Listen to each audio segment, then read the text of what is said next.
Pinagpalang araw po sa inyo, kabanong, pati na rin sa mga kapwa ko kaabangers at mga kayanggaw na walang sawang sumusuporta sa channel na ito. Gusto ko lang pong ibahagi ang tunay na kwento na naranasan namin ng kaibigan ko noong naglakbay kami sa probinsya ng Mindoro. Ito ang parte ng aking buhay na masasabi ko talagang sumubok sa katapangan at katatagan ko. Kahit maraming taon na ang nakalilipas, nananatili pa rin nakaukit ang mga karanasan na yon sa aking puso. Kilalanin niyo na lamang ako sa pangalang Miguel. At ito ang aking natatanging kwento. Bago natin simulan ang handog na kwento ngayong gabi, maaari sanang pindutin niyo ang subscribe button para sa mga bago pa lamang sa aming channel. Ang inyong suporta ay malaki ang maitutulong para sa patuloy na paghahatid namin ng magagandang kwento. Maraming salamat po. Sigurado ka bang pinayagan ka ng girlfriend mo, pre? Baka mamaya niyan, tawagan na naman ako ni Karen, ha? At ako na naman ang awayin. Sabihin na naman na isinama kita. Totoo naman na isinama mo ko eh. Ang problema lang, sumama ako. Pero wag mo nang intindihin yung babaeng yun. Napaka-unfair nun sa akin eh. Ha? Unfair? Bakit? Anong problema? Kapag siya may lakad, umaalis siya nang hindi nagsasabi sa akin. Wala naman siyang naririnig sa akin. Kapag tinanong ko nga kung bakit hindi siya nagpaalam aba, siya pa galit. Ay nako, babae nga naman. Unfair nga yan. Pero dapat mapag-usapan nyo yan, pre. Kasi kapag naging mag-asawa na kayo, masasanay siya na laging siya yung pinagbibigyan. Tapos ikaw masasanay ka na lang na laging ikaw yung umiintindi. May punto ka, pre. Pero ilang beses na namin pinag-usapan yan eh. Nauulit na lang ng nauulit. Kaya ito tuloy. Minsan, hindi na rin ako nagpapaalam sa kanya. Kasi, ano pang sense, di ba? Unfair eh. Kaya ako, ayoko muna ng ganyan. Ang sakit lang sa ulo niyan eh. Ang sabihin mo, torpe ka lang. Lumalapit na sa iyo si Ara, ayaw mo pa eh. Hindi naman sa ayaw, pre. Bata pa yun eh. Ano ka ba? Anong bata? Magtatapos na ng college yun next year eh. Hindi. Ang ibig ko sabihin, kahit nasa tamang edad na yon, parang kuya na ako noon. 5 taon nang tanda ako dun eh. Isa pa, nag-aaral pa yun. Baka mamaya masira ko pa yung kinabukasan nun. Bata pa rin siya sa paningin ko. Siya pa rin yung bunso-bunso natin nung naglalaro tayo sa buhangin ng dati, di ba? Ikaw bahala. Kakaganyan mo, tatanda ka talagang binata. Pero, teka lang. Tama ba tong dinaraanan natin? Sabi dito sa mapa, kapag nalagpasan na natin yung ilog, kakaliwa tayo. Wala pa naman tayong nakikitang ilog, di ba? Tama naman siguro yan. Ay, nako, pahinga na kaya muna tayo. Nakakapagod na eh. O sige, dito muna. Hinihingal na rin ako eh. Nasa isang hiking kami nung araw na yon, kabanong. Ginagawa na talaga namin yon kada taon tuwing Marso. Nakaugalian na rin kasi namin. Para kasi sa amin, ang pag-hike ang isa sa pinakamabisang paraan para makapag-relax at para makapag-isip-isip ng mas mapayapa. Ang totoo, marami kaming magkakasama. Nauna na ang iba at kaming dalawa lang ni Tokek ang naiwan. Nagtatay kasi si Toke kaya hinintay ko pa siyang maging maayos. Masaya naman ang mga unang oras ng paglalakbay namin. Payapa at nakaka-relax naman talaga ang gubat na aming nadaraanan. Pero bandang hapon, napansin ko na parabang unti-unti na kaming naliligaw. Hindi pa rin namin nalalagpasan ng ilog. Nakailang balik na rin kami pero wala pa rin nangyayari. Kalmado naman kami. Ilang beses na rin kasi naming naranasan ang ganoong senaryo kaya alam na namin kung papaano ihahandle. Tara, baliktarin natin yung damit natin. Baliktarin ang putik. Hindi naman totoo yan, pre. Nung huling naligaw tayo at binaliktad natin yung damit natin, mas lalo tayo nagkandaligaw-ligaw eh. Buang, lasing naman kasi tayo nun. Baliktarin mo na lang, wala namang mawawala eh. O sige, sabi mo eh. Matapos naming baliktarin ang mga suot namin ay nagpatuloy kami kagad sa paglalakad, Kabanong, na parabang nakasalalay sa mga suot namin ang paglitaw ng tamang daan. Nung mga oras na yon, nag-iba na rin ang nadaraanan namin, pero hindi pa rin kami nakakarating sa patutunguhan namin. Ni hindi pa rin namin naririnig ang agos ng ilog. Pre, yun o, may bahay. Baka pwede nating matanong kung saan yung tamang daan. Buti naman. Akala ko walang nakatira dito eh. Nagmamadali kaming lumapit doon. Inabutan namin ang matandang babae. Napatingin din siya sa amin nang makita niya kami. Anong kailangan ninyo?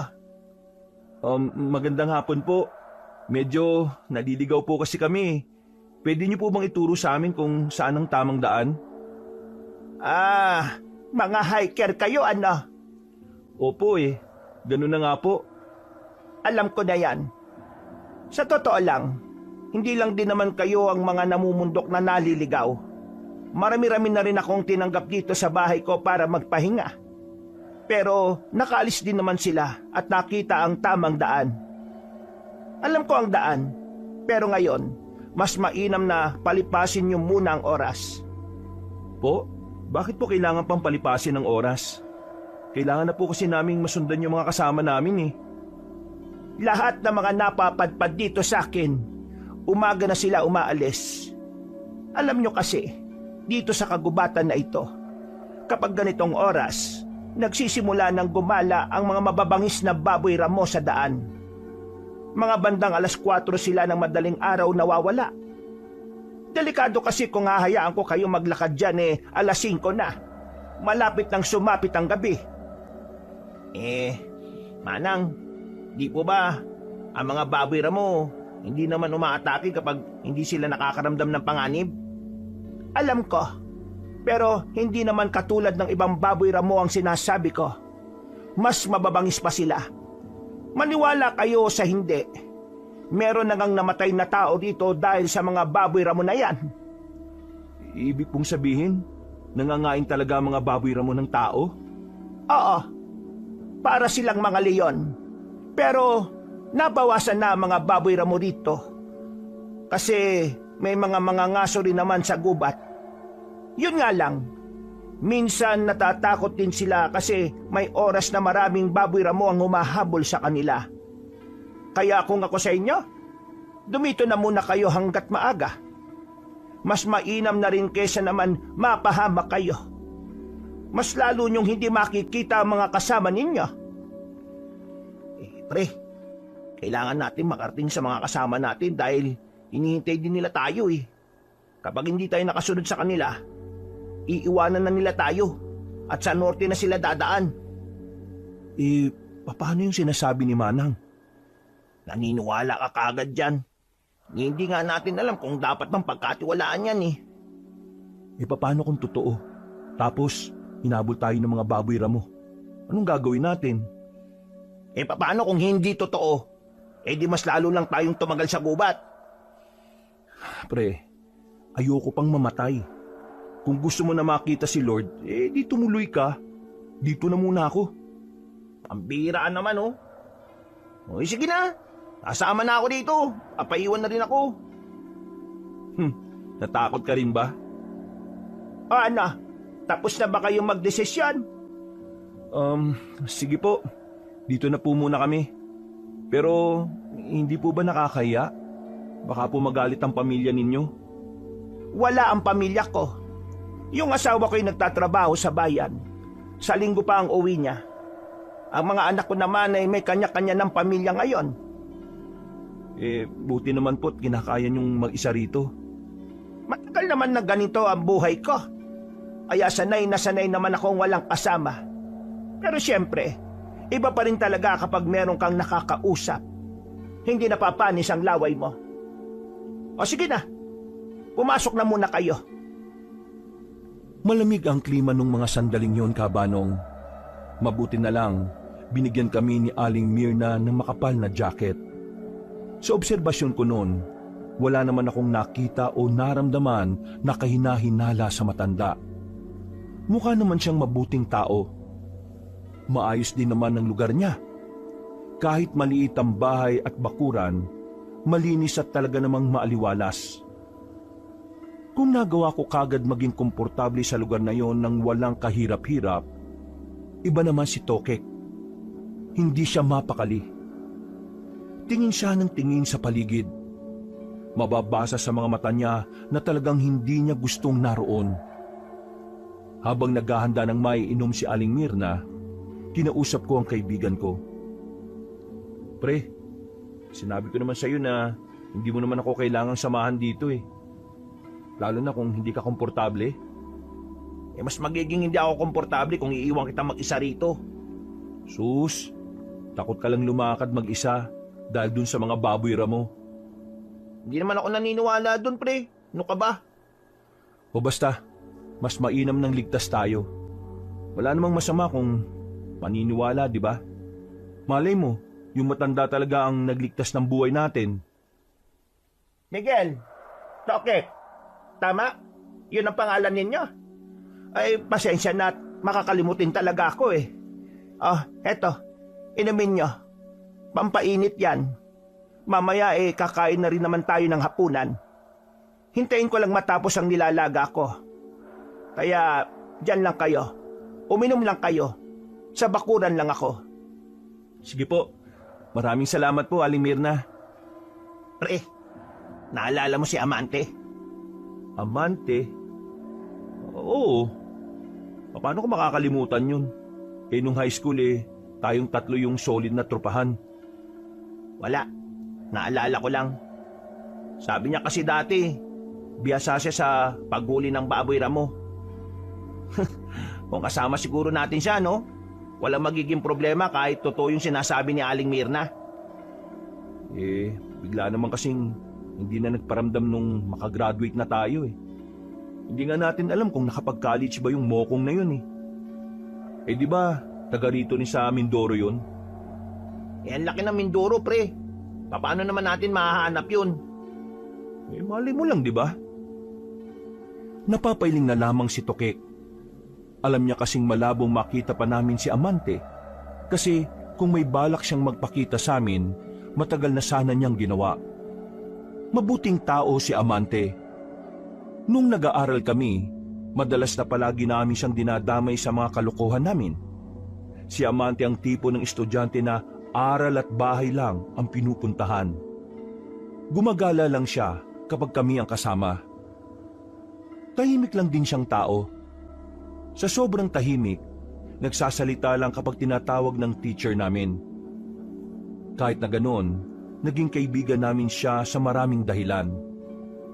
Isa na nga rito ay ang pagiging maalalahanin niya sa amin. Palagi niya kaming inaalala sa lahat ng bagay at sa lahat ng oras. Ang kaso nga lang, mula nang makapagtapos kami ng high school, umuwi siya ng Mindoro. At kahit na kailan, wala na kaming narinig mula sa kanya. Hinanap na rin namin siya sa internet, pero walang kahit na ano kaming nakita na maaaring magturo kung nasaan siya. Pre, parang ano? Parang ano? Parang nakakaramdam ako ng pagkahilo eh. Ha? Ayos ka lang ba? Ewan ko. Para akong nahihilo na. Inaantok. Aling Mirna? Bakit? Anong nangyari? Ito po kasing kaibigan ko. Bigla na lang naging ganyan. Parang inaantok daw. Pre, hindi ko na kaya. Inaantok na ako.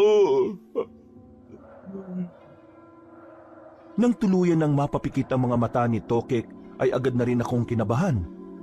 Ilang ulit ko siyang ginising, pero kahit na anong alok ko sa kanya, ay hindi na dumidilat ang mga mata niya. Tokek! Tokek! Uy! Gising! Pre, gising! Ay nako, Aling Mirna, ano pong pwede natin gawin? Hayaan mo na muna siya. Hayaan? Bakit? Bakit po hayaan? Baka mamaya kung anong mangyari sa kanya. Huwag ka mag-alala. Pareho lang naman kayo. Ho?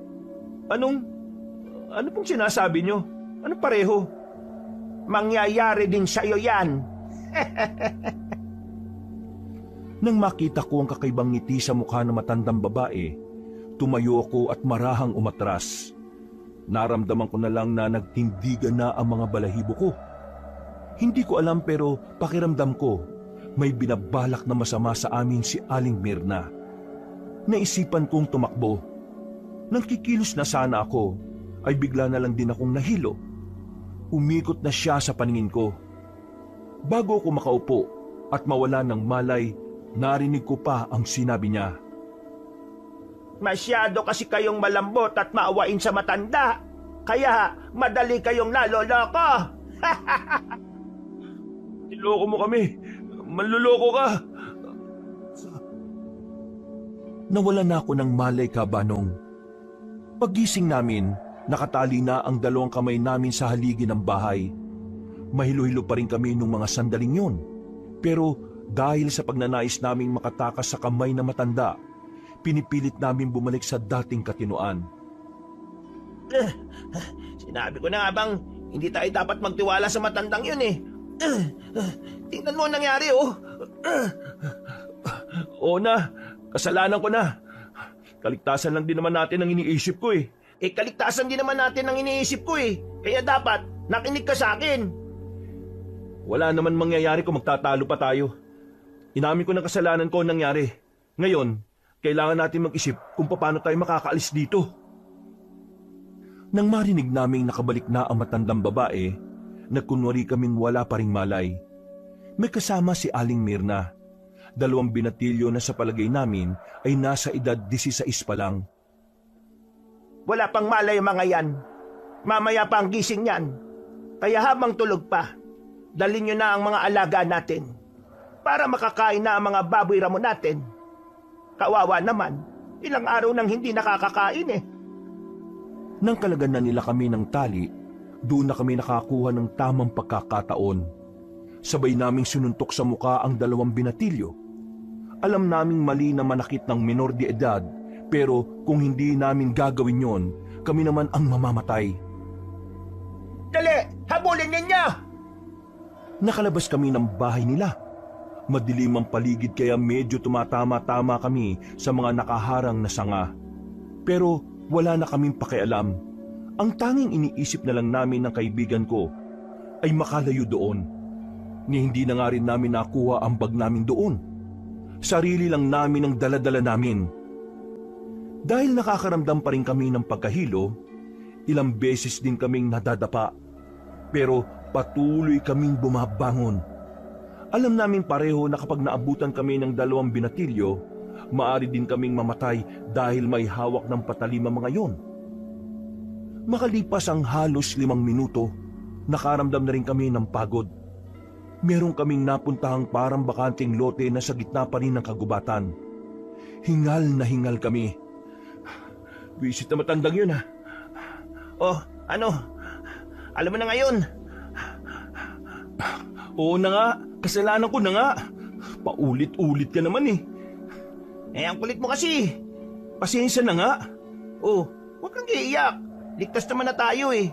Isipin na lang natin kung saan natin mahahanap ang daan para marating na rin natin yung mga kasama natin. Pre, naririnig mo ba yung naririnig ko? Ha? Ang alin? Ayan oh. Teka, dinosaur ba yan? Buang! Mga tunog ng baboy ramo yan! Natataranta kaming 2 nang mapagtanto naming meron ng baboy ramo sa paligid. Dinampot namin ang sanga na nasa gilid namin. Maya-maya pa, nakita na lang namin na nasa harapan na ng aming pinagtataguan ng mga yon. Hindi sila basta-basta. Baboy ramo sila, ngunit malaki.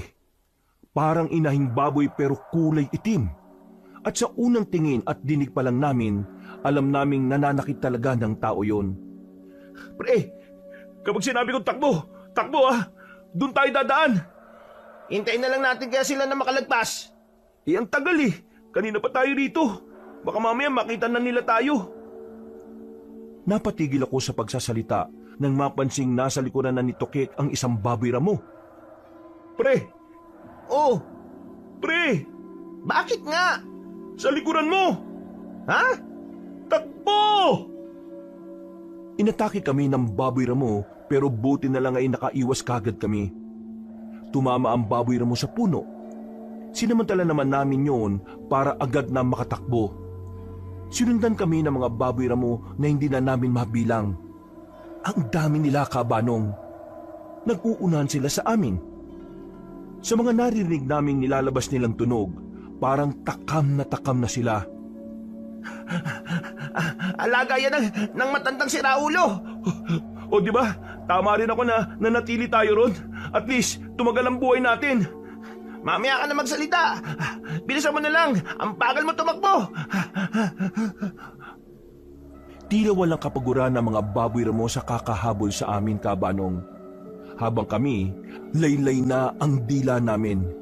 Unti-unti na rin bumabagal ang takbo namin dahil malayo-layo na rin ang tinahak namin. Hanggang sa tuluyan na nga kaming nadapa. Napaupo na lang kami sa lupa. Pumalibot ang mga baboy ramo. Nag-away pa ang iba sa kanila at parang nagtatalo kung sino ang unang lalapa sa amin. Noong mga sandaling yon, Kabanong, tinanggap ko na lang talaga na yun na ang katapusan namin. Pero nagkamali ako. Natataranta ang mga yon nang biglang merong dumating. Isang lalaki na nakatakip ang muka ng telang itim. Pinagtatataga niya ng hawak na itak ang mga baboy ramo. Tinamaan naman ang mga yun pero mabilis ding nakatakbo pa alis. Natulala na lang kami sa nangyari. Ang akala kasi namin ay makikita na namin ang tarangkahan ng langit. Hindi pa rin kami nakatayo. Kahit nawala na ang mga baboy ramo, nakatingin lang kami sa lalaki.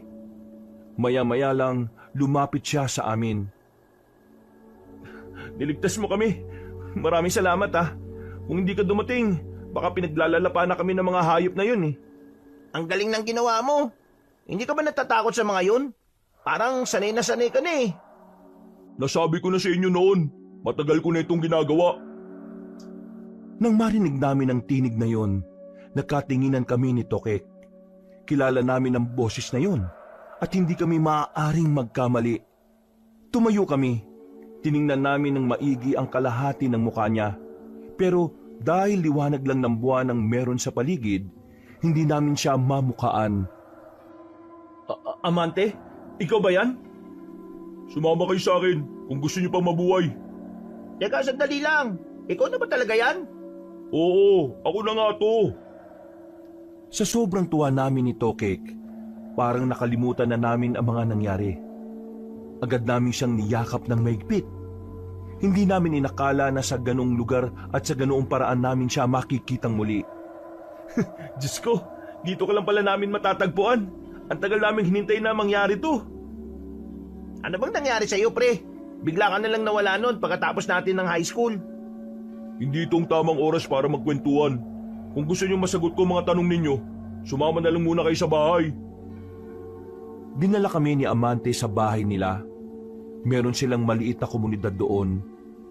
Tahimik na ang buong lugar nang dumating kami, kaya hindi kami nakapag-ingay ni Tokek. Sobrang saya kasi namin noon. Sa wakas, natagpuan namin ng isang kaibigan na matagal na naming hindi nakikita. Simentado na ang bahay ni Amante, pero wala pang finishing ang labas. Meron naman siyang malawak na bakuran. Kaso, puro tambak naman ng kung ano-ano. So bakit bigla ka na lang nawala nun after graduation? Ikwento mo naman sa amin kung ano nangyari sa buhay mo. Oo nga, ang tagal naming iniisip yan eh. Isang linggo matapos tayo makapagtapos, nabalitaan ko na namatay na ang mga magulang ko dahil sa aksidente. Kaya umuwi ako nun. Gusto ko pa sanang bumalik ng Maynila eh. Pero nung tumagal, napagtanto ko na mas tahimik ang buhay ko dito. Isa pa, dito na rin ako nakahanap ng maayos na trabaho eh. Ay, pasensya na ha. Hindi namin alam na yung palang pinagdaanan mo. Pero sana man lang nasabihan mo kami para nadamayan ka namin. Hindi ko na sinabi sa inyo kasi ayaw kong mahawaan ko kayo ng kalungkutan eh. Pero sa loob ng maraming taon, hindi ka man lang ba gumawa ng paraan para makausap kami? Naisip ko, pero hindi ko ginawa. Ayoko na kasing guluhin ang buhay ninyo eh. Anong guluhin? Pinagsasabi mo. Hindi ka naman abala sa amin eh. Mas maganda siguro yung tropahan natin kung nagparamdam ka lang nun. Wala naman kasi sa amin problema kung nasa malayo ka eh. Ang mahalaga lang sa amin, alam naming nasa maayos ka lang na kalagayan. Hindi yung ganyan, no? Isip kami ng isip kung nasaan ka. Nag-alala nga kami nun eh, na baka patay ka na. Kasi lahat ng pinagtanungan namin, walang alam kung nasaan ka. Pati nga ex mo eh, si Jamila. Yung mataray na akala mo naman eh napakaganda, pero ang dumi naman ng kuko. Kinausap namin yun, para lang makita ka. Pero wala rin naman kaming napala. Maraming salamat na tinanap niyo ako ah. Pero ayos lang ako. Eh ano namang ginagawa mo ngayon? Anong trabaho mo? Kayo ang dapat kong tanungin. Anong ginagawa niyo rito sa Mindoro? Anong ginagawa niyo sa gubat? At bakit kayo hinahabol ng mga mababangis na baboy ramo? Eh, ang totoo niyan, yun din ang gusto namin ikwento ngayon. Tokek, sabihin mo nga pre. Ikaw na, nakakatamad dumaldal eh. Sige, ganito yon. Nasa kalagitnaan kami ng hiking. Nawala kami sa direksyon ng mga kasama namin. Pero may tumulong sa amin na matandang babae. Aling Mirna yung pangalan. Akala namin nung una mabuting tao siya eh. Pero nung may pinainom siya sa amin, nawalan kami ng malay. Paggising namin, ipapakain niya na kami sa mga alaga nilang baboy ramo. Buti na lang, yung 2 binatilyo na kasama niya, nasapok namin sa mukha eh, nung pinapakawalan kami. Kaya yun, nakatakas kami. Wisit na matandang yun. Kaya una pa lang eh, wala talaga akong tiwala dun eh. Hindi kayo dapat magtitiwala sa kung sino-sino lang, lalo na ngayon nyo lang nakita. Kahit sa'yo, ngayon ko lang namin nakita uli eh. Pwede rin. Uy, biro lang naman ha. Ang mahalaga naman, kasama ka na namin ngayon. Pero hindi na ako aalis sa probinsyang to. Marami akong dapat gawin dito eh. Kahit minsan, bawal kang sumama sa amin sa Maynila. Bawal.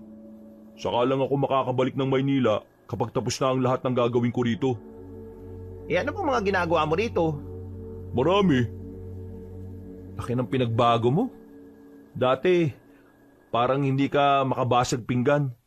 Ngayon, mukhang hindi ka na pwedeng biruin eh. Nakakatakot yung pagiging tahimik mo. Ako pa rin naman yung dati eh. Wala pa rin namang nagbago. Pero, ang galing mo kanina ha.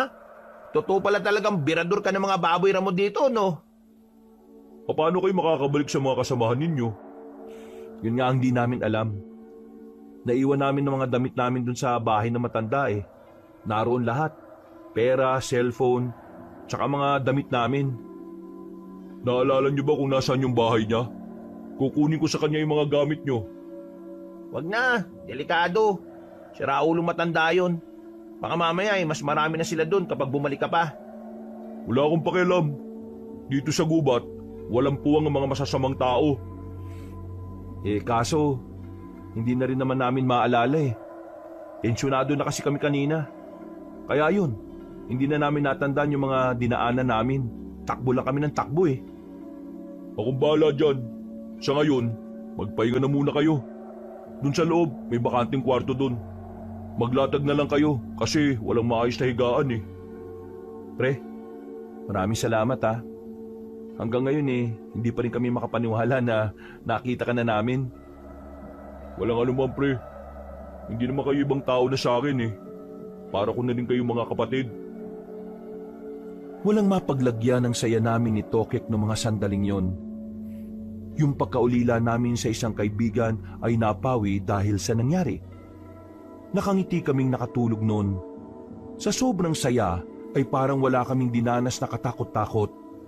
Ni hindi na rin namin naisip ang mga kasama namin sa hiking. Kinabukasan, dakong 8:00 na kami nagising. Wala na si Amante sa loob ng bahay. Wala rin sa bakuran. Pero meron siyang iniwan na pagkain na nakatakip sa ibabaw ng lamesa. Nagsabi ba si Amante na aalis siya kanina? Hindi ko alam. Tulog din ako eh. Hindi ako nagising nung umalis siya. O sige, hintayin na lang natin makabalik. Baka nandyan lang siya sa labas. Habang nagmumuni-muni kami sa harapan ng lamesa, napalibot ang tingin namin sa paligid ng bahay. Nakita namin ang makakaibang uri ng itak na nakadikit sa pader. Nung oras na yon, inisip namin na ginagamit lang ni Amante ang mga yon sa pagsasaka. Pero napansin din naman namin ang mga pana na nakadikit sa kabilang pader. Alam mo, palagay ko, pangangasong trabaho ni Amante. Ang sabi niya, maayos na trabaho, di ba? Uy, bakit? Hindi ba maayos na trabaho ang pangangaso? Paano magiging maayos ang trabaho na yun pwedeng malagay ang buhay mo dahil sa mababangis na hayop sa gubat? Basta, yun ang tingin ko eh. Pangangaso ginagawa niya. Oh, nandiyan ka na pala pre. Saan ka galing? May kinuusap lang ako sa kabilang bahay. Ha? Sumabay ka na sa amin. Pinaganda mo pa kami. Kain ka na rin. Sige. Siya nga pala, mamayang hapon, aalis ako. Hahanapin ko yung sinasabi niyong bahay na matanda. Kukunin ko yung mga gamit niyo para makabalik na rin kayo sa mga kasama ninyo. Bakit parang nagmamadali ka naman, pre? Ayaw mo ba kaming nandito? Ayaw mo ba kami makasama? Hindi naman sa ganun. Pero ayoko lang na magkaroon kayo ng ugnayan sa kung ano man ang mga ginagawa ko sa buhay ko. Ayaw mo naman kasing sabihin sa amin para maintindihan namin. Hindi nyo maiintindihan. Para sa mga taong namulat sa buhay ng syudad, hindi nyo ako maiintindihan. Ganun ba yung tingin mo sa amin? Mahina umintindi? Oo. Napatunayan ko yan nung magkakasama pa tayong nag-aaral. Ay, pambira. Di man lang nagpreno sa sinasabi niya, oh. Totoo naman kasi talaga. Kaya, dito lang kayo mamayang hapon ha. Ako na bahala. Pagbalik ko rito, dala-dala ko na yung mga gamit nyo. O kung di ko man yun makuha, gagawa ko ng paraan para makaalis kayo rito. Samahan ka na lang kaya namin. Di na, kaya ko na. Sasamahan ka na namin. Medyo naalala ko na kasi yung dinaanan namin. Sigurado ka ba? Oo, sigurado ako. Bumuntong hininga na lamang ako, Kabanong. Naisip ko kasi na oras na makuha na namin ang gamit namin ay magkakalayo-layo na ulit ang mga landas namin. Kumain na lang kami ni Tokek. Masarap naman ang puto at kakanin na inihanda sa amin ni Amante. Makalipas ang ilang oras ay sumapit na rin ang hapon. Naganda na kami para sa aming pag-alis. Nakapagpalit na rin kami ng bagong suot na pinahiram lang sa amin ni Amante. Amante, yung mga kalugar mo ba? Ngayon lang nakakita ng gwapo. Yung tingin kasi nila sa amin parang gusto nila kaming halikan. Ngayon lang sila nakakita ng mga taga Maynila na napadpad dito. Kadalasan kasi sa mga taga Maynila na napapadpad dito, patay na kapag natatagpuan namin. Ha? Patay na? Bakit? Anong meron? Sabihin na lang natin na may mga masasamang tao naglilibot sa kagubatan. At sa kasamaang palad, yung mga dayo, minsan ang nakakasalubong nila. May rebelde ba rito sa Mindoro? Kahit saan naman meron. Kahit nga sa simpleng tahanan, may isang anak na nagre-rebelde. Yung ibig kong sabihin, yung mga taong rebelde na may peng-peng. Yung may mga kargada, may mga baril. Yung mga pinahiram ko sa inyong itak, ginagamit yan para ipagtanggol ang sarili ninyo Pwede natin makasalubong o makita yung mababangis na baboy ramo. Kaya dapat, handa kayo. Nagtataka lang ako Alam ko naman na mabangis ang mga baboy ramo. Pero talaga bang kaya nilang kumain ng mga tao? Hindi naman basta mabangis lang ng mga baboy ramo yun Para silang mga leon na gutom. Kaya kahit na sino, kakainin nila. Maliban na lang yung amo nila Oo nga. Paano kaya napaamo na matandang yun yung mga baboy ramo na yun? Wala akong oras para magpaliwanag. Basta, ihandaan nyo na lang yung mga sarili ninyo para sa mga pangyayaring hindi natin inaasahan. Pinagpatuloy namin ang paglalakad. Mga ilang sandali pa, meron na kaming nadaanan na tent. Agad na pumasok sa isip namin ni Tokek na baka mga kasamahan na rin namin ang mga yon. Kaya nagmamadali kaming makalapit doon. Pero pagtingin namin sa loob ng tent, wala namang kaming nakita. Tanging ang mga naiwang gamit lang nila ang naroroon. Bagay na nakapagdulot sa amin ng pag-aalala. Pre, wala na sila Jericho oh. Ano kaya nangyari sa kanila? Baka naman umalis lang sandali. Hintayin na lang natin sila makabalik. Eto, tingnan nyo to. Lumapit kami kay Amante. Tiningnan namin kung ano yung tinuturo niya. Nanlaki ang aming mga mata nang makita namin ang putol na braso na nasa lapag. Nakilala namin yung tattoo na nasa braso. Scorpion. Pre, yung tato, di ba tato ni Gemma yan? Ibig sabihin, kanyang braso yan? Putya, ano ba nangyari sa mga kasama natin? Amante, alam mo ba kung anong meron? Hindi na taong gagawa niyan eh. Kagaya nga ng sinabi ko, may wagang kagubatan. Hindi natin alam kung ano ang mga narito. So, wala kang ideya kung ano nangyari sa kasama namin? Meron akong ideya, pero hindi pa ako sigurado, kaya hindi ko na muna sasabihin. Para ka naman timang eh. Sabihin mo na. Alam ko na, hindi naman kami matalino, pero maiintindihan namin yan. Ano na pre, sabihin mo na. Mga kasama namin yung pinag-uusapan natin dito oh. Mga aswang. Mga ano? Aswang? Seryoso ka ba? Base sa reaksyon ninyo, parang hindi rin naman kayo maniniwala eh. Yan ang dahilan kung bakit ayaw ko sanang sabihin sa inyo. O sige. Sabihin na nating aswang.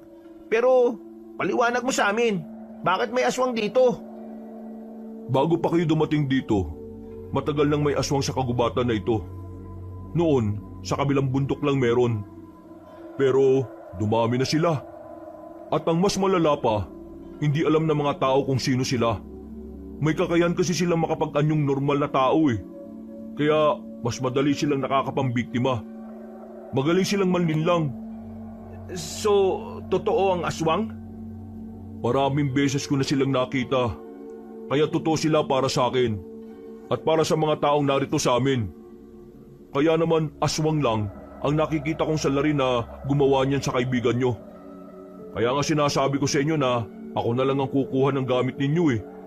Kasi malakas ang kutob ko na ang mga baboy ramo na umahabol sa inyo ay mga aswang din. Baboy ramo? Aswang? Paano nangyari yun? Eh di ba hayop yung baboy ramo? Kung kaya nilang mag-anyong normal na tao, kaya rin nilang mag-anyong hayop. At isa ang baboy ramo sa ginagaya nila. Napahawak na lamang ako sa sentido nang maramdaman kong unti-unti yung kumirot kaabanong. Makakahalong emosyon na ang nararamdaman namin ni Tokik. Takot, kaba at pag-aalala. Iniisip ko na kung totoo ngang may aswang, baka mga nilalang na yon ang kumuha sa mga kasamahan namin. Ayoko kayo magpanik kaya gusto ko sanang hindi na lang sabihin eh. Pero mas maganda na rin sigurong alam nyo na para hindi na kayo mabigla. Pero malimbundok o gubat ang napuntahan nyo eh. Hanggang ngayon kasi, pinoproblema pa rin ng mga barangay kung paano tutugisin ng mga aswang. Perwisyo rin kasi sila sa kabuhayan ng mga tao eh. Miguel, dapat pala inalam muna natin kung anong meron sa bundok na to bago tayo rito nagpunta. Yun na nga rin ang pagkakamali natin. Pero sabi kasi ni Jericho, di ba? Okay naman dito. Kailangan na natin magpatuloy. Kailangan makuha na natin ang mga gamit nyo para makalis na rin kayo rito. Hindi kayo dapat nandito dahil pwede kayo mapahamak.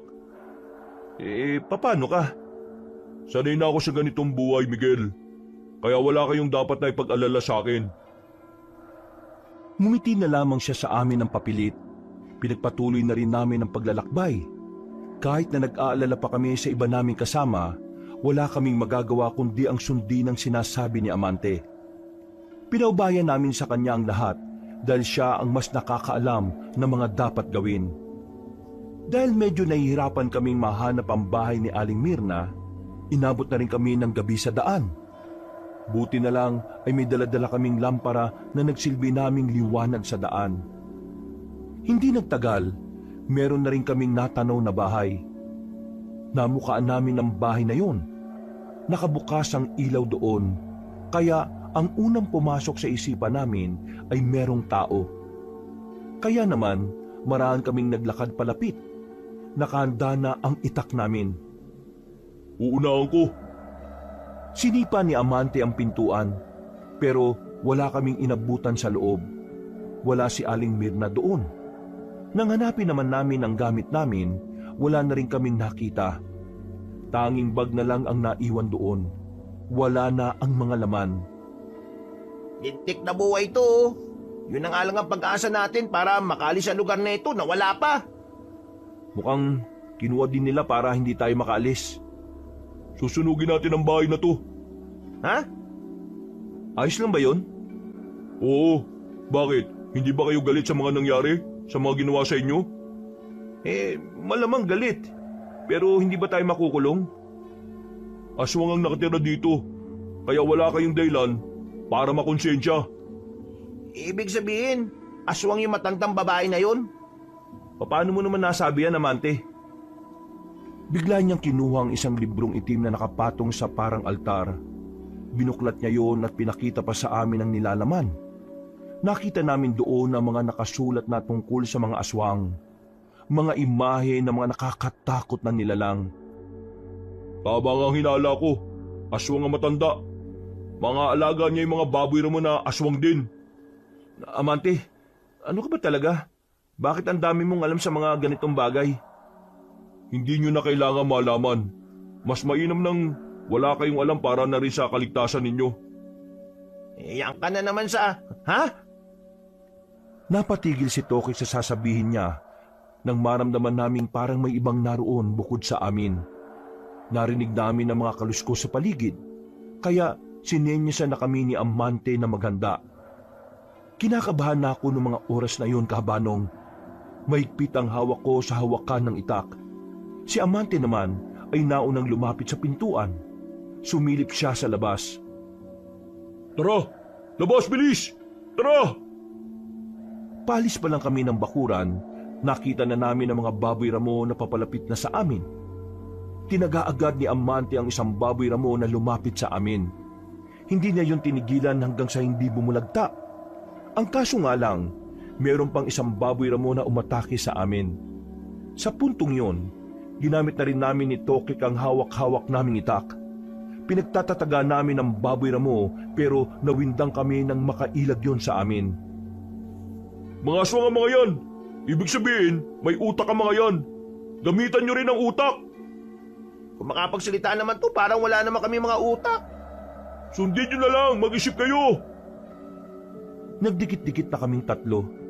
Nanlalaki na lang ang mga mata namin ni Tokik nang makitang nag-anyong tao na ang mga baboy ramo sa harapan namin.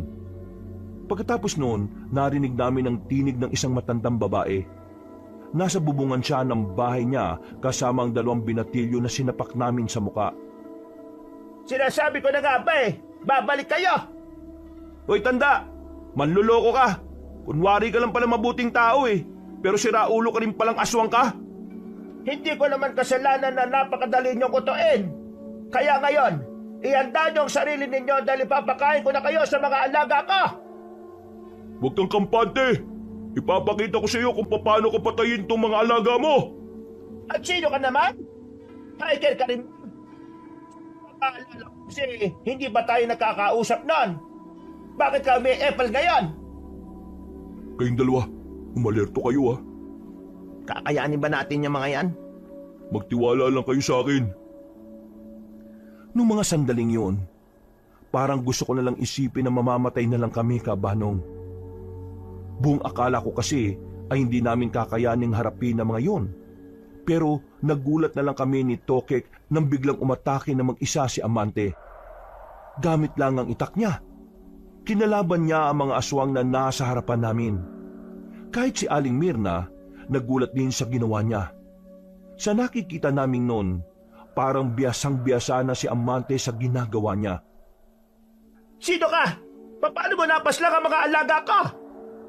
Bumaba ka dyan at harapin niyo kami. Ipapaliwanag ko sa iyo kung sino ako. Kayong dalawa, kalabanin niyo ang isang yan. Ipagiganti niyo ang mga alaga natin. Ngayon din! Bumaba ng bubunga ng 2 binatilyo. Nagbago sila ng anyo. Nakakatakot ang mga mukha nila. Sobrang pangit. Umatake ang mga yon kay Amante ng sabay. Kaya naman sabay na rin silang namatay. Hindi man lang tumagal ng 2 minuto ang buhay nila. Dahil sa ginawa ni Amante, tila nagkaroon ng pag-aalinlangan si Aling Mirna. Nanlaki ang kanyang mga mata. Hindi makapaniwala na minadali lang ni Amante ang 2 binatilyo at ang mga alaga niya. Ano mo ginawa yon? Sino ka ba talagang binata ka? Hindi na mahalaga kung paano. Bumaba ka dyan, tatapusin na kita. Hindi pa tayo tapos, iho. Makikita ba tayo ulit sa susunod na araw? At sinisiguro kong mamamatay ka? Kayo ng 2 mong kasama! Biglang tumalon si Aling Mirna papunta sa puno at tuluyan ng nakaalis. Nang masiguro naming wala nang ang aswang sa paligid, tinipon namin ang bangkay ng mga nilalang na yon at saka sinilaban ng apoy. Isinunod naman namin ang bahay ni Aling Mirna. Pumapatay ka na pala ng aswang ngayon, Amante? Yun ba ang trabaho mo? Oo, yun ang trabaho ko. At yun ang bumubuhay sa akin. Seryoso? Hindi ka ba natatakot para sa kaligtasan mo? Hindi. Nasanay na lang ako. Ito na rin kasi ang minana kong trabaho sa mga magulang ko. Pero pre, anong nangyari? Bakit nauwi ka sa ganito? Kinailangan kong gawin to eh. Dahil sa probinsyang to, walang naglalakas ng loob na lumaban sa mga aswang. Mahal ko sinilangan ko. Hindi ko hayaan na unti-unti itong pagharian ng mga salot. Kaso, delikado tong ginagawa mo, pre. Paano kung balikan ka ng mga siraulong yon? Oo, alam kong delikado. Kaya nga hanggat maaari, gusto ko na kayong makaalis dito eh. Kasi ayaw ko kayong madamay. Hindi biro mga mangyayari. Ngayong unti-unti ko na silang nalalagas. Ano bang binabalak mo? Uubusin ko silang lahat. Hanggang sa mawala na mga lintik na mga aswang na yan dito. Napabuntong hininga na lang kami ni Tokek. Nababahala kami para sa kaligtasan ng kaibigan namin. Pero wala namang kaming magagawa nung mga sandaling yon. Kung yun talaga ang gusto niyang mangyari. Nung oras na yon ay hindi na namin nakuha ang mga gamit namin. Kaya ang sinabi sa amin ni Amante, gagawan niya ng paraan para makaalis na kami roon. Bumalik na muna kami sa bahay niya. Nagpahinga na muna kami roon. Tulala lang ako habang nakatambay sa tapat ng bahay. Hindi pa rin nawawala-wala sa isipan ko ang mga nangyari. Maya-maya pa, may matandang lalaki na pumasok sa bakuran. Hindi siya pamilyar sa akin.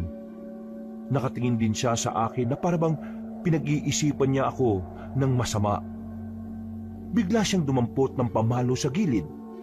Maraan siyang lumapit. Naalarma rin ako noon kaya napatayo ako. Sino ka? Bitiwan mo yan! Ikaw ang Sida. Bakit ka narito? Anong ginagawa mo rito? Ikaw ang sumagot sa tanong ko. Ikaw tong biglang pumasok dito nang walang pasabi. Kung hindi ka sasagot, ipapalo ko sa itong hawak ka. Tama na yan! Buti na lang ay dumating na si Amante at Tokek. Galing kasi sila sa labas para humanap ng makakain namin. Kung hindi sila dumating, baka tuluyan na akong pinalo ng matandang lalaking yon. Amante, sinong lalaking to? Papaluin ko na sana ng hawak ko nitong kahoy eh. Pre, sino ba yung matandang yan? Bigla-bigla na lang napasok dito. Si Mang Rodante yan. Kasama ko nun sa pagtugis ng mga aswang. Akala ko kung sinong kalaban eh. Hindi ko alam na may mga kasama ka na pala rito sa bahay, Amante. Ngayon lang o. Kailangan lang nila na matutuluyan. Munti ka na silang mabiktima ng mga aswang sa gubat habang nag-hike sila eh. Nakadaw pang palad nila yung mga aswang? Oo, mabuti na nga lang at nakita ko sila. May mga alam din po ba kayo sa mga aswang? Abay, oo naman. Baka hindi nyo na itatanong ako ang nagturo dyan sa taong yan. Lahat ng nalalaman niya, galing sa nalalaman ko. Si Mang Rodante ang isa sa mga naging guru ko nung nagsisimula pa lang akong aralin ng pagtugis sa mga aswang. Pasensya na po talaga ah. Akala ko kasi kanina kalaban kayo eh. Amante, kailan naalis tong mga ito? Alam mo naman na hindi sila pwedeng manatili rito. Pinaghahandaan natin ang paparating na gulo. May paparating na gulo rito? Oo, nakatanggap kasi kami ng impormasyon na yung mga aswang magsasagawa sila ng pag-atake sa mga baryo. Pero Amante, paano yung mga kasamahan namin? Hindi pa namin sila nakikita. May mga kasama pa kayo? Saan sila napunta? Nagkahiwa-hiwalay kasi kami. Nauna sila. Nagkataon pa na may matandang babae na bumihag sa amin. Nakalaunan, nalaman namin na aswang pala. Tapos ayun, hindi na namin nalaman kung nasaan na yung mga kasama namin. Nakita na lang namin yung tent na wala na ring laman. Tapos, yung braso ng kasama namin babae, nandun. Mukhang gumagawa na sila ng hakbang para ipahatid ang mensahe nila. Matagal na bang magkaaway ang aswang at ang samahan ninyo? Hindi lang basta matagal. Sobrang tagal na. Wala pa tayo sa mundo. Tinutugis na ng mga albularyo mga nilalang na gaya nila. Ibig sabihin, hindi pala ligtas sa mga hiker na kagaya namin dito sa inyo? Sa parting ito ng Mindoro, oo. Hindi. Nagkamali lang kayo ng pinuntahan eh. Amante, patutulungan mo ba kaming mahanap yung mga kasama namin? Sa ngayon, hindi ko alam kung paano sila hahanapin. Ang iniisip ko ngayon, kayo. Kailangan nyo nang makaalis dito. Paano nga ang mga kasama namin? Gagawin ni Mang Rodante ang lahat para makita sila. Pero kayo, kailangan nyo nang maunang makaalis. Hindi kasi sa lahat ng oras mababantayan ko kayo. Napabuntong hininga na lang ako ng mga sandaling yon, Kabanong. May punto naman si Amante, pero hindi pa rin namin maiwasang hindi mag-alala. Kung ano man kasi ang nangyari sa mga kasamahan namin, maarin din kaming masisi sa mga mangyayari. Kinabukasan ng umaga, maaga kaming ginising ni Amante. Ayon sa kanila ni Mang Rodante, meron na raw kaming masasakyan papunta sa pier. Kailangan lang nating maglakad ng halos kalahating oras. Yung truck kasi ng kakilala ko hindi na makakapasok dito. Kasi balubak. Kakaayos lang nun nung nakaraan. Ayos lang naman sa amin maglakad. Nag-hike nga kami, paakyat ng bundok. Tapos umahabot pa ng ilang oras yun. O sige, kung ganun di maganda. Wala tayong magiging problema. Ayoko kasi ng mareklamo Napatingin ako kay Amante habang naglalakad kami. Napansin ko kasi na kanina pa siya tahimik. Kinalabit ko siya at doon pa lang siya parang natauhan. Uy pre, may problema ka ba? Wala naman. Inaantok lang ako. Hindi kasi ako nakatulog na maayos kagabi. Pasensya ka na Naabala ka pa namin. Ay, wala naman yun. Kaibigan ko naman kayo Hindi ko din naman hahayaan na mapahama kayo. Matagal tayong hindi nagkasama. Isipin nyo na lang na bumabawi ako sa inyo. Kung sa bagay, tama ka naman. Pero pre, kailan ka ba namin ulit makikita?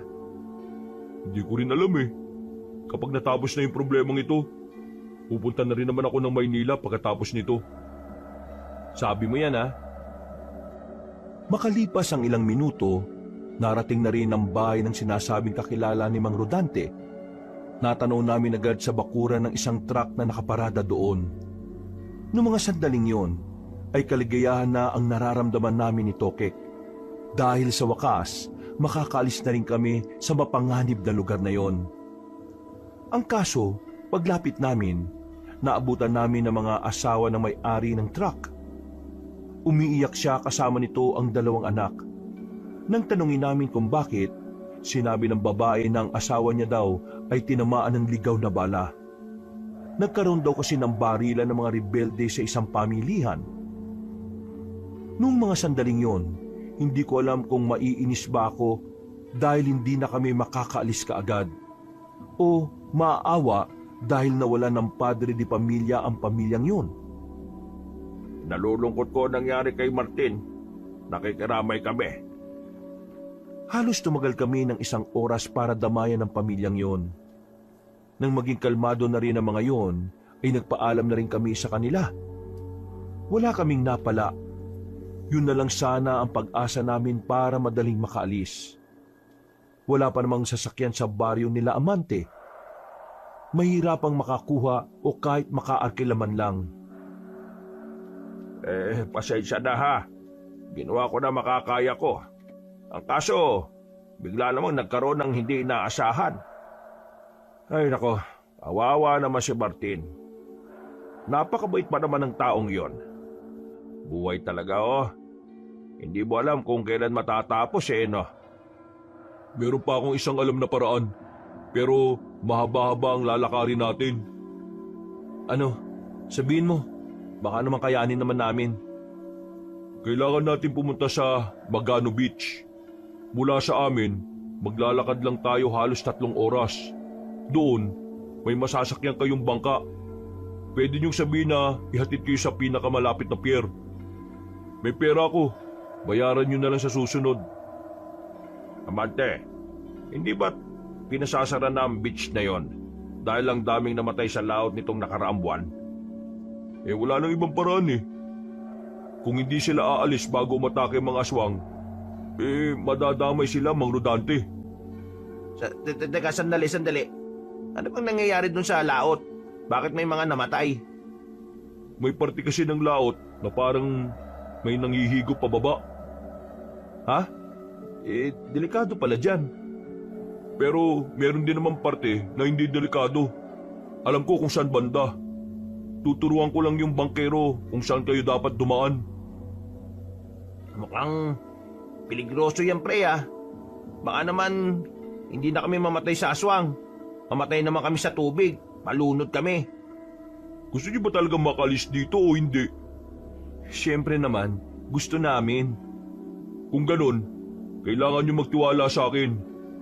Ito na lang ang natitirang paraan. Hindi kayo pwedeng magpaabot dito sa pagsalakay ng mga aswang dahil mapapahama kayo. Hindi na kayo makakabalik pa ng Maynila kahit na kailan. Hindi na kami nakapagsalita pa ni Tokek. Sumang-ayon na lang kami sa sinasabi ni Amante. Pagbalik namin sa bahay niya, kaunting pahinga lang ay lumarga na ulit kami dakong 10:00 ng gabi.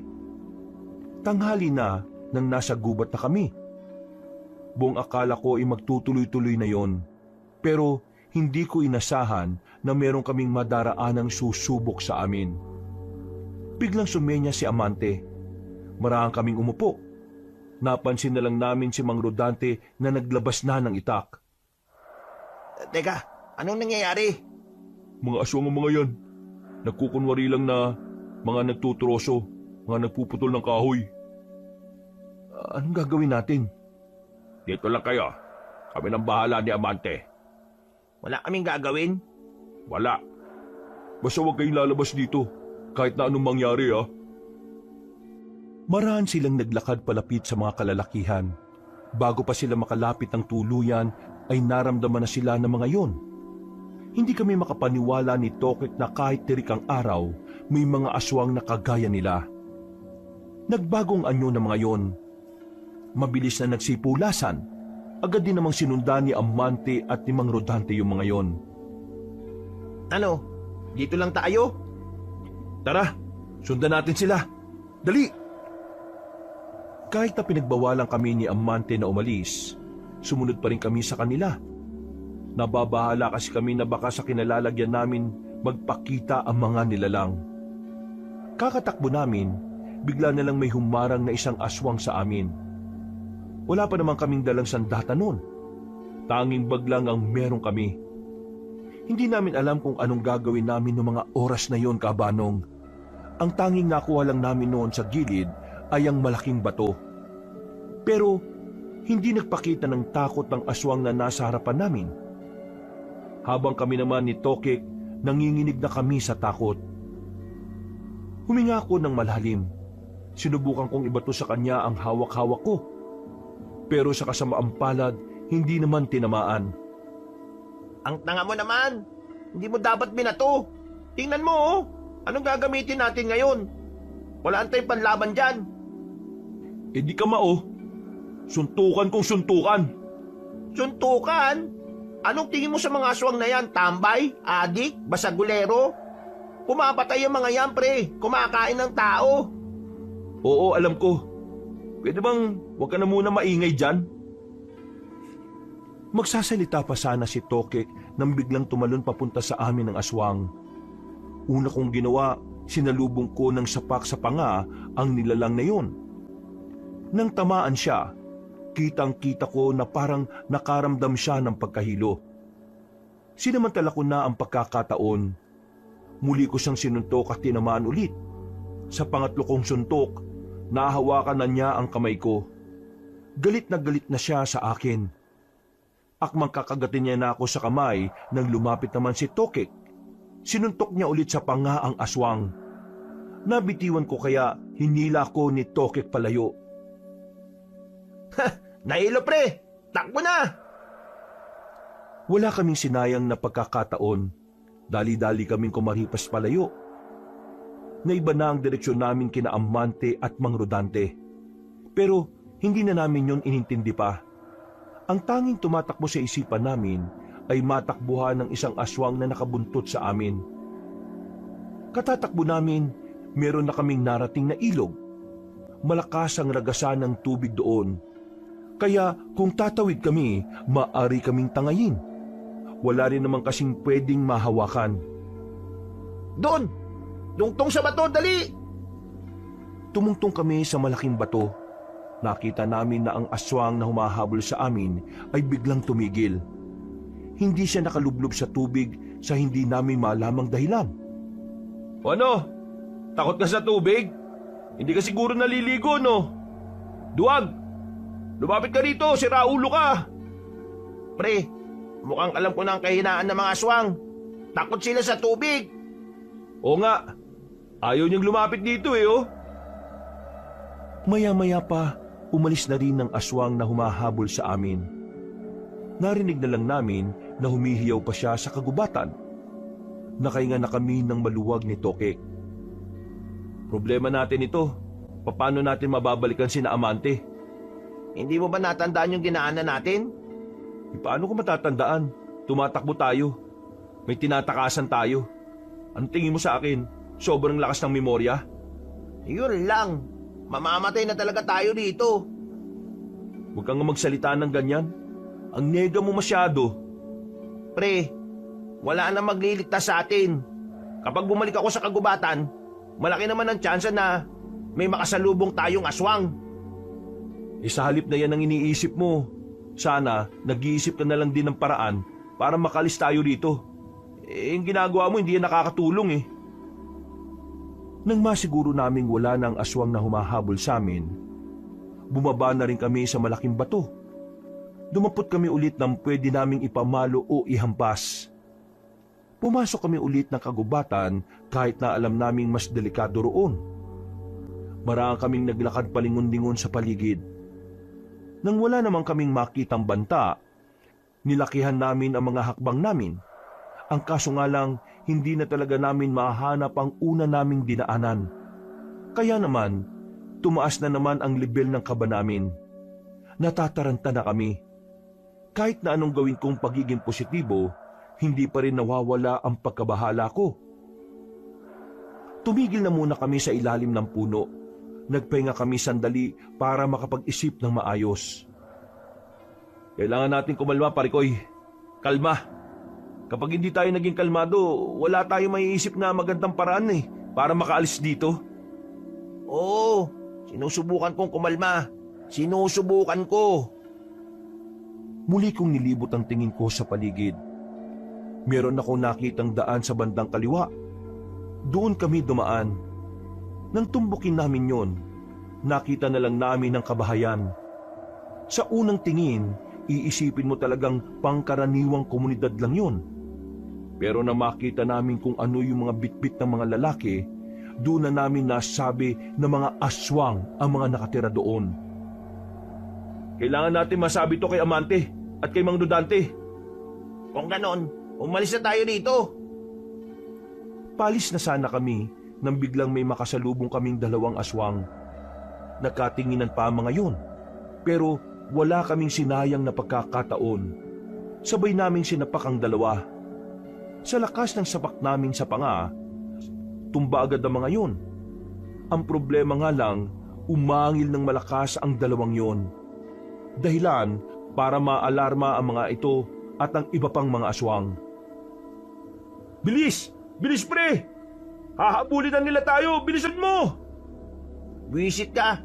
Ikaw magmadali! Ang bagal mo kaya! Tuloy, ang bagal ko rin! Oh, ikaw na mauna! Paglingon ko sa likuran namin, nagtipon-tipon na ang mga aswang sa bungad ng lugar nila. Habang hindi pa sila sumusunod sa amin, ay mas binilisan pa namin ang takbo. Hingal na hingal kami pero hindi kami tumigil.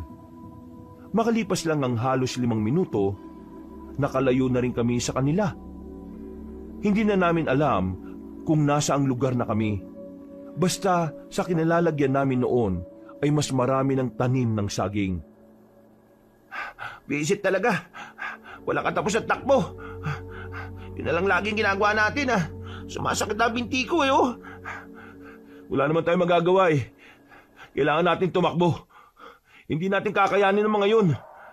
Ang dami nila eh. Kung suntukan lang tapos isa-isa, baka pwede pa. O ito, saging. Tara, kain muna tayo. Nagugutom na rin ako eh. Naku, mas lalo ka mauuhaw niyan. Saan na kaya yung tamang daan? Ayoko na magturo. Napapahamak lang tayo eh.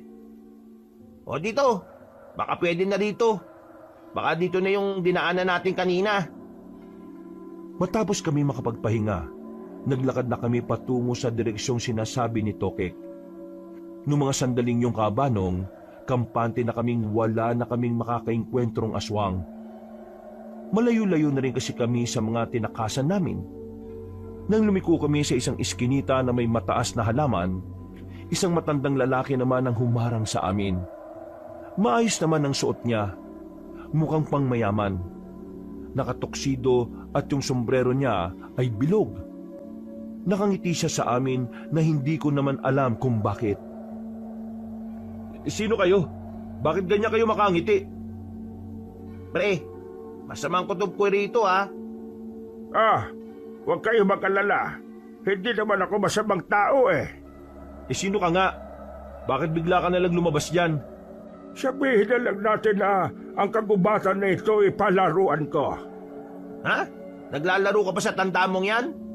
Ay nako, pasensya na kayo pero wala po kaming oras na makipagkwentuhan Hindi naman tayo magkukwentuhan eh.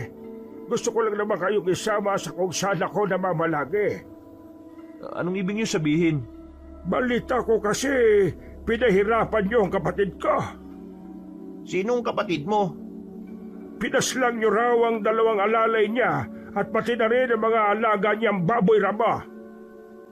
Nang marinig namin ni Tokik yun, ay parang nagtindigan ng mga balahibo ko. Nakuha na namin kung ano ang gusto niyang sabihin. Tumingin-tingin kami sa paligid. Mga ilang sandali lang, nagkaroon na rin siya ng mga kasama na pumalibot sa amin. Sino kayo? Anong kailangan niyo sa amin? Isa sa mga ayaw ko ay ang mga taong makukulit. Kaya titingnan natin ang kulit nyo ngayon. Nagtatawanan pa sila habang nakapalibot sa amin. Noong mga sandaling yon kabanong, parang nawawalan na kami ng pag-asang mabuhay pa. Sinubukan naman naming tumakbo ulit, pero hinaharang lang nila kami. Nagmamakaawa na rin kami sa kanila pero wala silang mga puso. Tinatawanan lang nila kami. Parang may kakaibang kaligayahan sa kanila ang ideyang yun na ang huling sandali namin. Sumama na lang kayo ng mapayapa kung ayaw nyong dito kayo mismo mamatay. Saan nyo naman po kami dadalhin? Saan pa? Di sa lugar na inyong huling hantungan. Ano pang pagkakaiba? Mamamatay na lang din kami, di dito nyo na lang gawin. Kalma ka lang, iho. Masyado kang mainit. May gagawin kami sa inyo kaya gusto namin doon sa amin. Malay nyo, gusto ko pala kayong maging sisig o bopis. Sige na, dalhin nyo na ang 2 yan mga bata. Hinawakan na kami ng dalawang aswang. Maigpit ang pagkakasukbit ng braso nila sa braso namin ni Tokek. Kaya kahit tangkain naming magpumiglas, wala rin namang mangyayari. Bumalik sa lugar ng mga aswang na nakita namin. Sa bungad pa lang, nakaabang na ang mga yon. Malalapad ang ngiti nila. Kitang-kita ang mga naninilaw na ngipin at may bahid pa ng kulay pula. Mga kasama, nandito na ang 2 taong pumaslang sa mga alagang baboy ramo ni Mirna. Hindi kami pumaslang sa kanila. Buwang ka ba? May tumulong lang sa amin. Nasaan ang taong tumulong sa inyo? Napalingon kami sa bandang gilid nang marinig namin ang tinig ni Aling Mirna. Nakangiti siya sa amin ng nakakaloko. Kaya nga kami napadpad dito kasi nawala rin sila sa paningin namin. Naglalakad kami sa gubat nang biglang may nakita kami mga kauri ninyo. Kinalaban nila. Doon na kami nagkahiwa-hiwalay. Tingin nyo, maniniwala pa ako sa inyo? Nagtanong-tanong ka, di ba? Tapos ayaw mong maniwala. Palibasa, gawain mo manloko. Niloko mo kami na mabuting tao ka Isa ka palang aswang. Kapatid, ipaubayan mo na sa akin ang 2 ito. Bakit, kapatid? Ano bang gusto mong gawin sa kanila? Meron pa akong isang natitirang baboy ramo. Ipapakain ko sa kanya ang 2 tao na ito. Sige, kapatid. Ikaw na ang bahala sa kanila. Mga kasama, pasensya na kayo. Wala tayong bopis at sisig ngayon. Ibibigay ko muna sa aking kapatid ang 2 handog. Pinaghihilan nila kami papunta sa isang silid. Malawak na silid yun na may mga dayami pa sa gilid-gilid. May naamoy din kaming mabaho. Tingin ko, kulungan talaga ng baboy ramo yun. Maya-maya lang, darating na rito ang alaga ko at lalapain nila kayo hanggang sa tuluyan na kayong maging buto na lang. Habang kami ni Tokek, tahimik lang kami sa gilid. Nagdarasal kami na sana ay magkaroon ng himala. Na sana bigla na lang mahanap nila Amante at Mang Rodante ang lugar na kinalalagyan namin. Kasalanan ko to Kung di sana ako nagtiwala sa matandang yun, di sana wala tayo dito sa sitwasyon na ito. Hindi naman nakakatulong yung pagsiself-pity mo, pre. Kahit sisihin mo nang sisihin yung sarili mo, hindi na tayo makakatakas dito. Pare, gusto ko pang mabuhay. Hinihintay ako ng mga magulang ko sa Maynila. Ayaw ko pang mamatay. Sino bang gusto mamatay? Wala naman, di ba? Gusto ko din namang mabuhay At saka, mayos ka nga. Ikaw ang nagsasabi sa akin kanina na wag akong ngega, tapos ngayon, ikaw naman tong ganyan. Huminga na lang ako ng malalim. Pinilit kong ikalma ang sarili ko. Naisandal ko na lang ang likod ko sa dingding. Pasimple kaming sumilip sa pintuan. Merong 4 na nagbabantay roon, kaya malabong makalabas kami. 1 oras na ang nakalipas, hintay kami ng hintay sa sinasabi ni Aling Mirna na baboy ramo. Pero wala namang dumarating. May pumasok na isang magandang babae, maputi at makinis ang balat. Matangkad din siya, mahaba ang buhok, malaanghel ang muka. Nakakamangha ang kagandahan niya. Pero dahil nasa lugar kami ng mga aswang, alam namin ang babaeng yun ay isa ring aswang. Kaya sa isang iglap lang, nawala agad ang paghanga namin sa kanya. Magandang hapon sa inyong 2. Kumusta ang kalagayan niyo? Sino ka naman? Malamang aswang ka rin, no? Manggagamot ako. Narito ako para tingnan kung may mga sugat kayo. Manggagamot? Hindi mo kami malilin lang, no? Hindi kami kahapon pinanganak. Alam naming aswang ka rin. Aswang din naman talaga ako Wala naman akong sinabing hindi. Ay naku, yung paa ninyo, may mga gasgas. Sa kakatakbo nyo siguro yan, ano? Manggagamot ka, pero aswang ka? Anong pinaniniwalaan mo sa panggagamot? Pinaniniwalaan. Naniniwala ko na mahalaga ang buhay ng kahit na sino. Kung naniniwala ka sa paniniwala na yon, di patakasin mo kami. At bakit ko naman gagawin yon? Kasi kung talagang pinahahalagaan mo ang buhay ng lahat, hindi mo kami hahayaan dito. Alam mo naman na oras na umalis ka mamaya patay na kami. Di bali wala rin yung panggagamot mo sa paa namin. Sa bagay, may punto ka nga naman. Tama ang sinabi mo. Ano, patatakasin mo na kami? Hindi, Sus, kala ko naman naintindihan mo yung sinabi ni Miguel. O baka naman mahina rin ang kokote mo, kagaya ng mga kasamahan mo. Sa sinabi niyo ni Tokek, napansin namin na biglang sumeryoso ang mukha ng babaeng kausap namin. Biglang nanlisik ang mga mata niya. Hinila niya ang paa ko. Naglabas siya ng kung ano-anong gamot. Sapilitan niya yung ipinahid sa mga sugat namin sa paa. Papalagpasan na kami pero biglang pumasok ang mga bantay para hawakan ang magkabila naming braso. Sobrang hapdi ka, Banong. Maiihi kami sa sobrang kirot ng mga pinahid niya. Pero makalipas lang ang halos 2 minuto, nawala na rin ang sakit. Pati ang pagkirot ng sugat namin ay nawala na rin. Aba, bakit mo ito ginagawa? Bakit mo kami ginagamot ha? gusto niyo talagang malaman kung bakit? Kaya nga nagtatanong, di ba? Kaya ko kayo ginagamot kasi ayaw ko nang may sariwang sugat ng mga pagkain ko. Maya-maya lang, matutuyo na kagad ang sugat nyo. At yun na ang hudyat na pwede na ako magapunan. Ano? Kakainin mo rin kami? Siyempre naman, ano ba dapat? Walang yaka rin naman pala eh. Bakit? Tingin nyo tutulungan ko kayong makaalis kaya ko kayo ginagamot? Ha, managinip kayo ng gising. Tumawa lang ng tumawa ang babae. Nababanas na kami ni Tokek ng mga sandaling yon. Sa isip-isip namin, babanatan na namin siya dahil hindi naman kami nakagapos. Ang kaso nga lang, nakatingin sa amin ang mga bantay na nasa labas. Kaya kahit gustuin namin birahin yung babae, hindi rin kami makagalaw. Kinuha ng babae ang upuang kahoy. Umupo siya roon at pumwesto sa gilid. Binantayan niya kami ng halos 2 oras. Mga bandang 5:00, tumayo na siya. Nagulat na lang kaming dalawa ni Tokek nang unti-unti na niyang inalis ang mga suot niya. Ha? Anong ginagawa mo? Bakit? Ayaw nyo ba? Ayaw nyo bang makakita ng magandang katawan? Tumigil ka. Hindi mo kami maaakit, no? Bakit?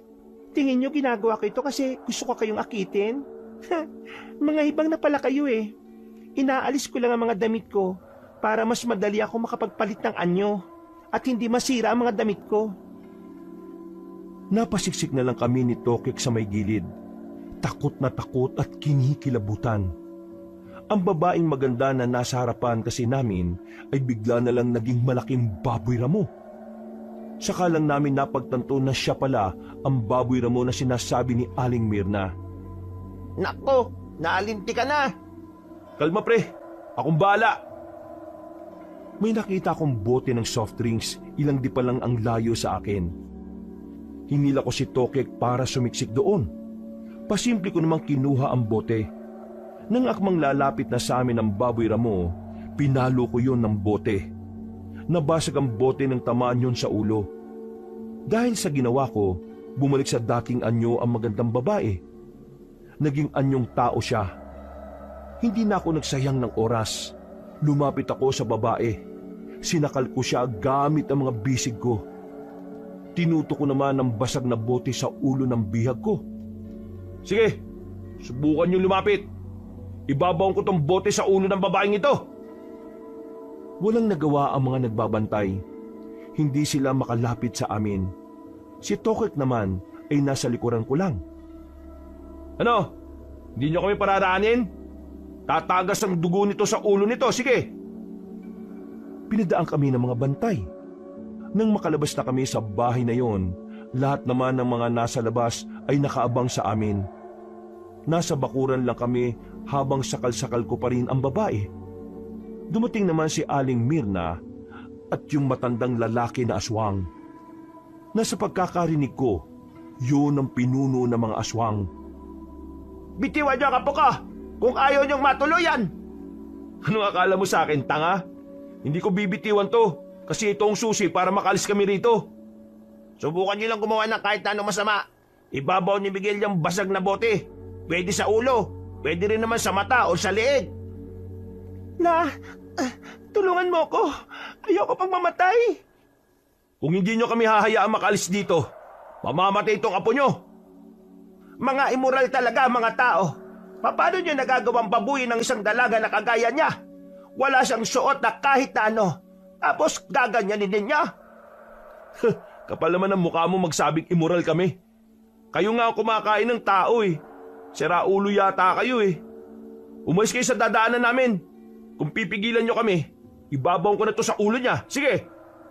Hindi kayo makakalis ka. Mirna, hayaan mo silang makalis. Anong sinasabi mo? Hahayaan natin silang makatakas? Sila ang dahilan kung bakit nalaga sa mga alaga ko. Pinatay nila ang 2 pinakatapat kong tauhan. Hindi ba mahalaga sa iyo ang buhay ni Meliana? Mahalaga siyempre. La, sige na. Hayaan mo na sila. Gusto ko pang mabuhay. At saka, hiyang-hiya na ako eh. Nakikita na ng lahat ang katawan ko. Kayong lahat, tumalikod kayo. Ang mga mata nyo naglalakihan. Kung sino mang mahuli kong nakatingin, bibitayin ko kaagad. Agad na sinunod ng mga aswang ang sinabi ng matandang lalaki. Nang simulan na naming maglakad, nakita ko pang gigil na gigil ang mukha ni Aling Mirna. Kulang na lang ay bigla niya kaming hablutin. Pero hindi niya magawa dahil hawak namin ang apo niya. Nakalabas na kayo ng baryo namin. Bitiwan nyo na si Meliana. Hoy tanda, hindi ako tanga no? Alam ko mapapahama kami kapag binitiwan namin siya kaagad. Bibitiwan ko siya kapag nakalayo na kami. At wag na wag niyong tatangkaing sumunod. Kasi hindi ako magdadalawang isip na tuluyan tong babaeng aswang na ito. Sobra na ang hinihiling ninyo. Sige na, Mirna. Pagbigyan nyo na ang kagustuhan nila. Ang kulit mo, Aling Mirna. Kapag tong apo mo namatay, kasalanan mo ha. Manahimik ka. Walang susunod. Aalis na kami. Subukan niyo lang hindi sumunod sa usapan. Mamamatay kayong dalawa. Manahimik ka na nga. Ito na nga oh, naglalakad na kami paalis. Dali-dali kaming naglakad habang hila-hila ko ang babaeng aswang. Hindi ko inaalis sa ulo niya ang nakatutok na basag na bote. Pre, tingnan mo kung may sumusunod ah. Sabi mo kagad kung meron kasi tutuluyan ko na ito. Wala pre, hindi sila gumagalaw sa pwesto nila. Kapag sumapit ang gabi, yari kayo sa mga aswang. Kahit na makatakas kayo, mahahanap at mahahanap namin kayo. Ang gubat ang palaruan namin. Ito na ang mundo namin. Dayo lang kayo rito, kaya hindi nyo kami matatakasan. Manahimik ka na nga. Tarak ko na to sa bungo mo eh. Makalipas ang ilang minuto ay nakalayo-layo na rin kami sa baryo ng mga aswang. Tamang pagkakataon na sana yon para makatakas na. Ang kaso, ang problema namin ay ang babaeng mismong daladala ko. Patayin na natin yan. Kapag pinatakas mo yan, susundan lang din nila tayo eh. Kapag pinatay natin to, mas malalagay buhay natin sa alanganin. Pre, huwag kang magtiwala sa mga hayop na yon. Siya ang papatay sa atin kapag hindi natin yan tinuluyan. Hindi mo naman pala ako kayang patayin eh. Takot ka pala. Duwag. Yan ang kainaan ng mga mababait na tao. Hindi kayang manakit. Ha? Manahimik ka! Pre, ano na? Hindi natin siya bibitiwan hanggat hindi natin nahahanap si Amante at Mang Rodante. Sundin mo ang kasunduan. Anong gagawin mo? Mataya ka. Wala akong pakialam sa kasunduan. Mapanlin lang kayo, kaya nilinlang ko rin kayo. Pagbabayaran mo itong ginawa mo. Kayong dalawa, mamamatay kayo sa kagubatan na ito. Bahala ka sa buhay mo. Hindi ko binitiwan ng babae kahit na nangangalay na ako kakasakal sa kanya. Hinila ko siya ng hinila hanggang sa makarating na kami sa mas maraming punong matataas. Hapon pa naman noon, kaya kahit na papaano ay malakas ang loob namin dahil nakikita pa namin ang daan. Pre, dito tayo galing kanina oh. Natatandaan ko na. Oo, sa ilog tayo pumunta. Sa ilog? Sa tubig? O bakit? Takot ba kayo sa tubig? Wag doon. Wala kang magagawa kapag doon ang gusto namin. Hindi ako pwede doon eh. Alam namin, Kaya nga doon ka namin dadalin eh. Para sakaling dumating yung mga kasama mo, wala rin sila magagawa. Mas binilisan pa namin ang paglalakad namin hanggang sa makarating na nga kami sa ilog. Sinuntok ko na sa sikmura ang babae at saka iginapos namin sa puno ng nyog. Sa wakas, nakapagpahinga na rin ang braso ko noon. Napaupo na lang kami sa malaking bato at saka nagpahinga. Hindi mo rin pala kayang patayin yung aswang na yan eh. Tingnan mo oh, tinakpan mo pa ng damit. Concern ka pa talaga sa salot na yan. Pre, kahit aswang yan, babae pa rin naman yan eh. At oo, hindi ko talaga kayang pumatay ng aswang na ganyan. Parang tao eh. Si Raulo, yung sinasabi mong parang tao, ang papatay sa atin kapag nakatakas yan dyan.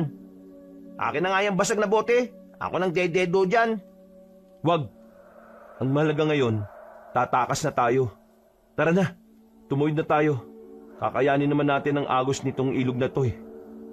Yung babaeng aswang nga, patay na natin. Salot yan eh. Magdudulot pa ng panganib sa atin yan. Pa naman. Oo na. Sige na, ikaw na bumira. Hindi ko kayang pumatay eh.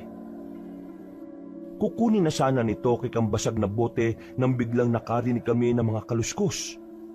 Dumating na ang iba pang mga aswang. Kasama nila ang dalawang matanda. Galit na galit sa amin si Aling Mirna, lalo na nang maabutan nilang nakagapos ang babaeng si Miliana. Yan na nga ba sinasabi ko, pre? Ikaw kasi patumpik-tumpik ka pa eh. Sinabi ko na nga ba't hindi kayo susunod sa usapan? Ang sabi niyo pakakawalan niyo ang apo ko kapag nakalayo na kayo. Pero bakit bihag-bihag niyo pa rin? Hindi rin naman kayo sumunod sa usapan eh. Ang sabi ko, kahit anong mangyari, huwag kayong susunod. Pero tingnan nyo, nandito kayo oh. Mga iho, labis-labis na ang ginawa niyong kahayupan sa aming mga aswang. Pagbabayarin ko kayo. We, ayaw niyo bang lumapit dito? Eh di ba takot kayo sa tubig? Nagmamadali kami ni Tokik na tumayo sa malaking bato na nasa gitna ng ilog. Kita namin sa mukha nila ang labis na pagkainis sa amin. Maging ang ibang aswang na naroon, umangil na rin ng umangil. Para bang anumang oras ay lalapain na nila kami roon. Pero dahil nasa gitna kami ng tubig, puro lang amba ang ginagawa nila. Pre, basahin natin sila ng tubig. Tara! Sabay naming sinabuyan sila ng tubig na galing sa ilog. Para silang mga pusang takot na takot sa tubig habang natataranta. Dumistansya sila sa amin. Palingon-lingon si Aling Mirna sa paligid na parabang may iniisip na paraan. Lola, patayin niyo ang dalawang yan. Pinaboy nila ako. Hoy, kapal ng mukha mo. Wala kaming ginagawa sa'yo ha. Maganda ka lang pero kadiri ka kasi aswang ka. Binaboy ang putik. Wala kaming kahit 1% interes sa'yo, no? Mga kasama, palibutan niyo ang buong ilog. Ang iba sa kabila para hindi sila makatawid doon. Tignan lang natin kung hanggang saan ang angas ng dalawang hangal na ito. Pre, mukhang di na talaga tayo makakalis dito. Meron akong paraan. Ano? Magpapaagos tayo ng tubig. Buang ka ba? Paano kung tumama ng tumama ulo natin sa mga bato? Tingnan mo nga oh, ang lakas ng agos. Wala na tayong ibang choice, pre. Hindi magtatagal, makakaisip na rin sila ng paraan kung paano tayo makukuha dito. Basain na lang natin ang buong katawan natin para hindi nila tayo mahawakan. Nang basain namin ng buong katawan namin, ay nakita naming parang mas lalong nanggalaiti si Aling Mirna. Nagtataka talaga kami kung anong meron sa tubig at bakit hindi nila magawang makalapit sa amin. Samantala, nakita ko naman sila sa baryo nila na tubig ang pinapaligo sa mga batang aswang. Kung ano man ang dahilan ng mga sandaling yon, ay nakakampante kami na hindi sila makakalapit sa amin. Pero nang makita namin na kumuha sila ng maraming kawayan, doon na kami kinutuban ng masama. Balak nilang gumawa ng tulay para makalapit kami at ang iba naman gumagawa na rin ng mga panungkit. Hindi namin kayo patatakasin. Hindi kayo makakalabas ng gubat ng buhay. Dito na kayo mamamatay. Magbabayad kayo sa mga ginawa nyo sa apo namin. Pre, ano na gagawin natin? Gumawa na sila ng paraan. Wala na tayong choice. Magpaagos na tayo. Pre, mamamatay din tayo dyan eh. Kaysa naman malapa tayo ng aswang. Mas maganda nang mamatay dito sa tubig kaysa sa mga kamay nila. Sige, mamaalam na kayo sa isa't isa. Dahil mamaya, papanawan na kayong dalawa. Natutuliro na ang utak ko noong mga sandaling yon, Kabanong. Hindi ko na alam kung ano ang gagawin namin. Maya-maya lang, napansin na rin namin na naglalagay na nga sila ng tulay. Tatalo na sana ako sa tubig nang biglang nakita namin na bumulagta ang ibang aswang. Meron nang nakabaon na palaso sa dibdib na mga yon. Isa sa mga tinamaan ang babaeng maganda. Tumarak ang pana sa mismong noon nito. Habang si Aling Mirna at ang kapatid nitong matabang lalaki ay mabilis silang gumapang para makapagtago. Nabuhayan kami ng loob na makita namin si Amante at si Mang Rodante. Napasuntok kami sa hangin ni Tokek. Ayos! Saktong dating nilang dalawa. Nagpulasa na para mga pusang natataranta ang mga aswang. Wala silang nagawa. Nagtago lang sila sa kung saan-saan. Partida, si Amante at Mang Rodante lang ang dumating para iligtas kami. Miguel, Tokek, tumuwid kayo rito. Saluhin niyo itong lubid oh. Nagagi sila ng makapal na lubid. Ginamit namin yon para makatawid kami ng hindi tinatangay ng agos. Ligtas kaming nakalagpas ng ilog. Nakahinga na rin kami ng maluwag. Mga walang iya kayo! Pagbabayaran niyo ang ginawa niyo kita! Hindi ba tayo tapos, mga tao? Hahanapin namin kayo! Hindi sila makakatuwid pansamantala, pero kailangan na nating umalis. Nagmamadali kaming maglakad noon, habang ang mga aswang naman ay sigaw lang ng sigaw at angil ng angil. Galit na galit sila sa amin.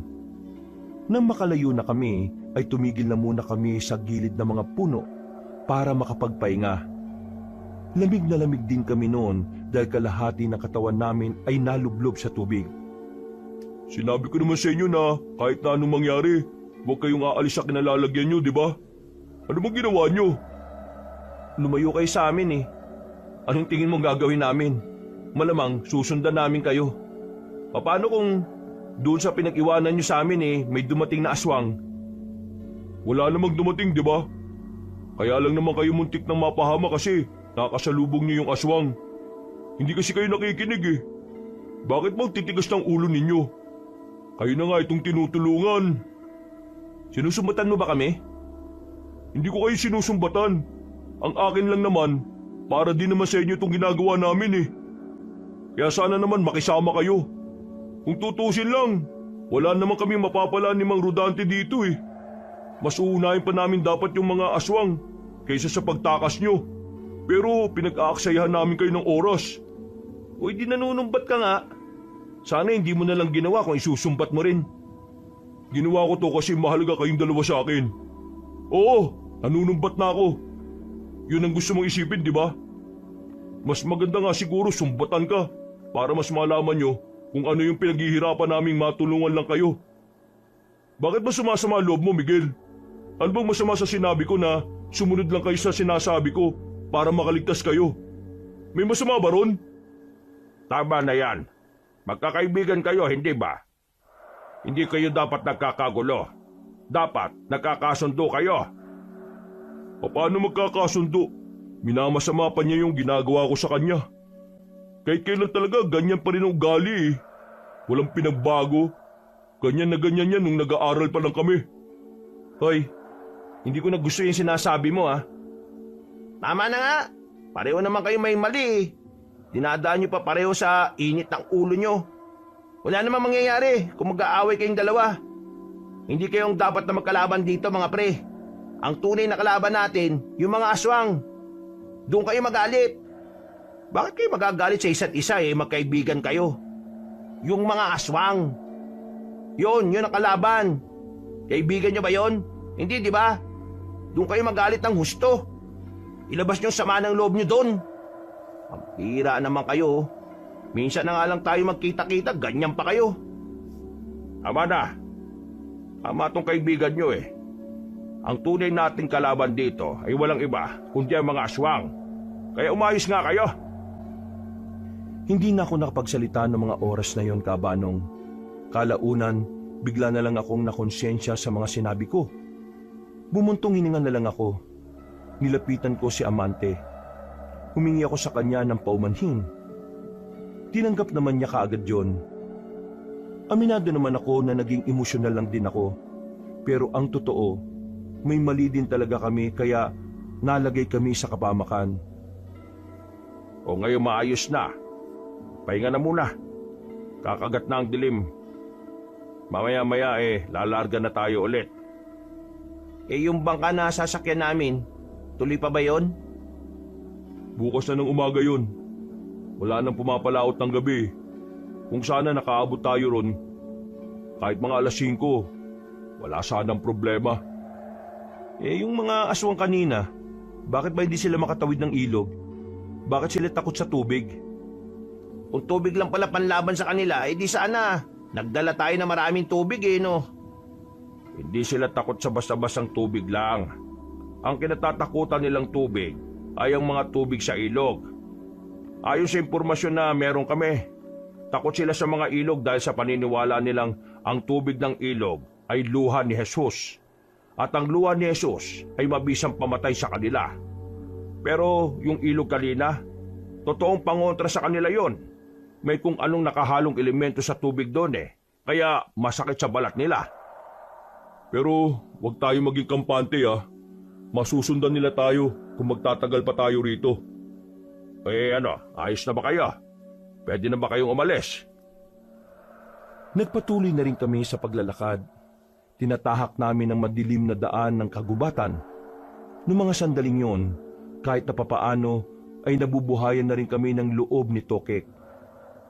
Ang buong akala kasi namin ay hindi na namin sila makikita.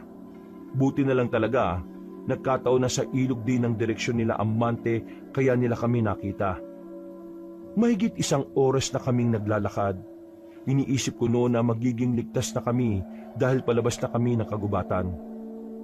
Pero sa hindi namin alam, may mga aswang na palang nakaabang sa kalsada. Kumusta kaya yung mga kasama natin? Uy! Bigla na lang hinila ang paa ni Tokek. Meron palang aswang na nakaabang sa ibaba ng halamanan. Agad namang lumapit si Mang Rodante doon at tinaga ang kamay ng aswang. Dahil doon, naging alerto na kami. Binigyan na nila kami ng tigisang itak para makalaban. Iandaan yung mga sarili nyo Teka, paano ba nila tayo nasundan kung hindi naman sila nakakatawid sa ilog? Siguro, umikot lang sila sa kabila. Mabilis naman ang mga aswang na yan May kakayahan silang makatakbo ng mabilis, kaya hindi na rin nakakapagtaka.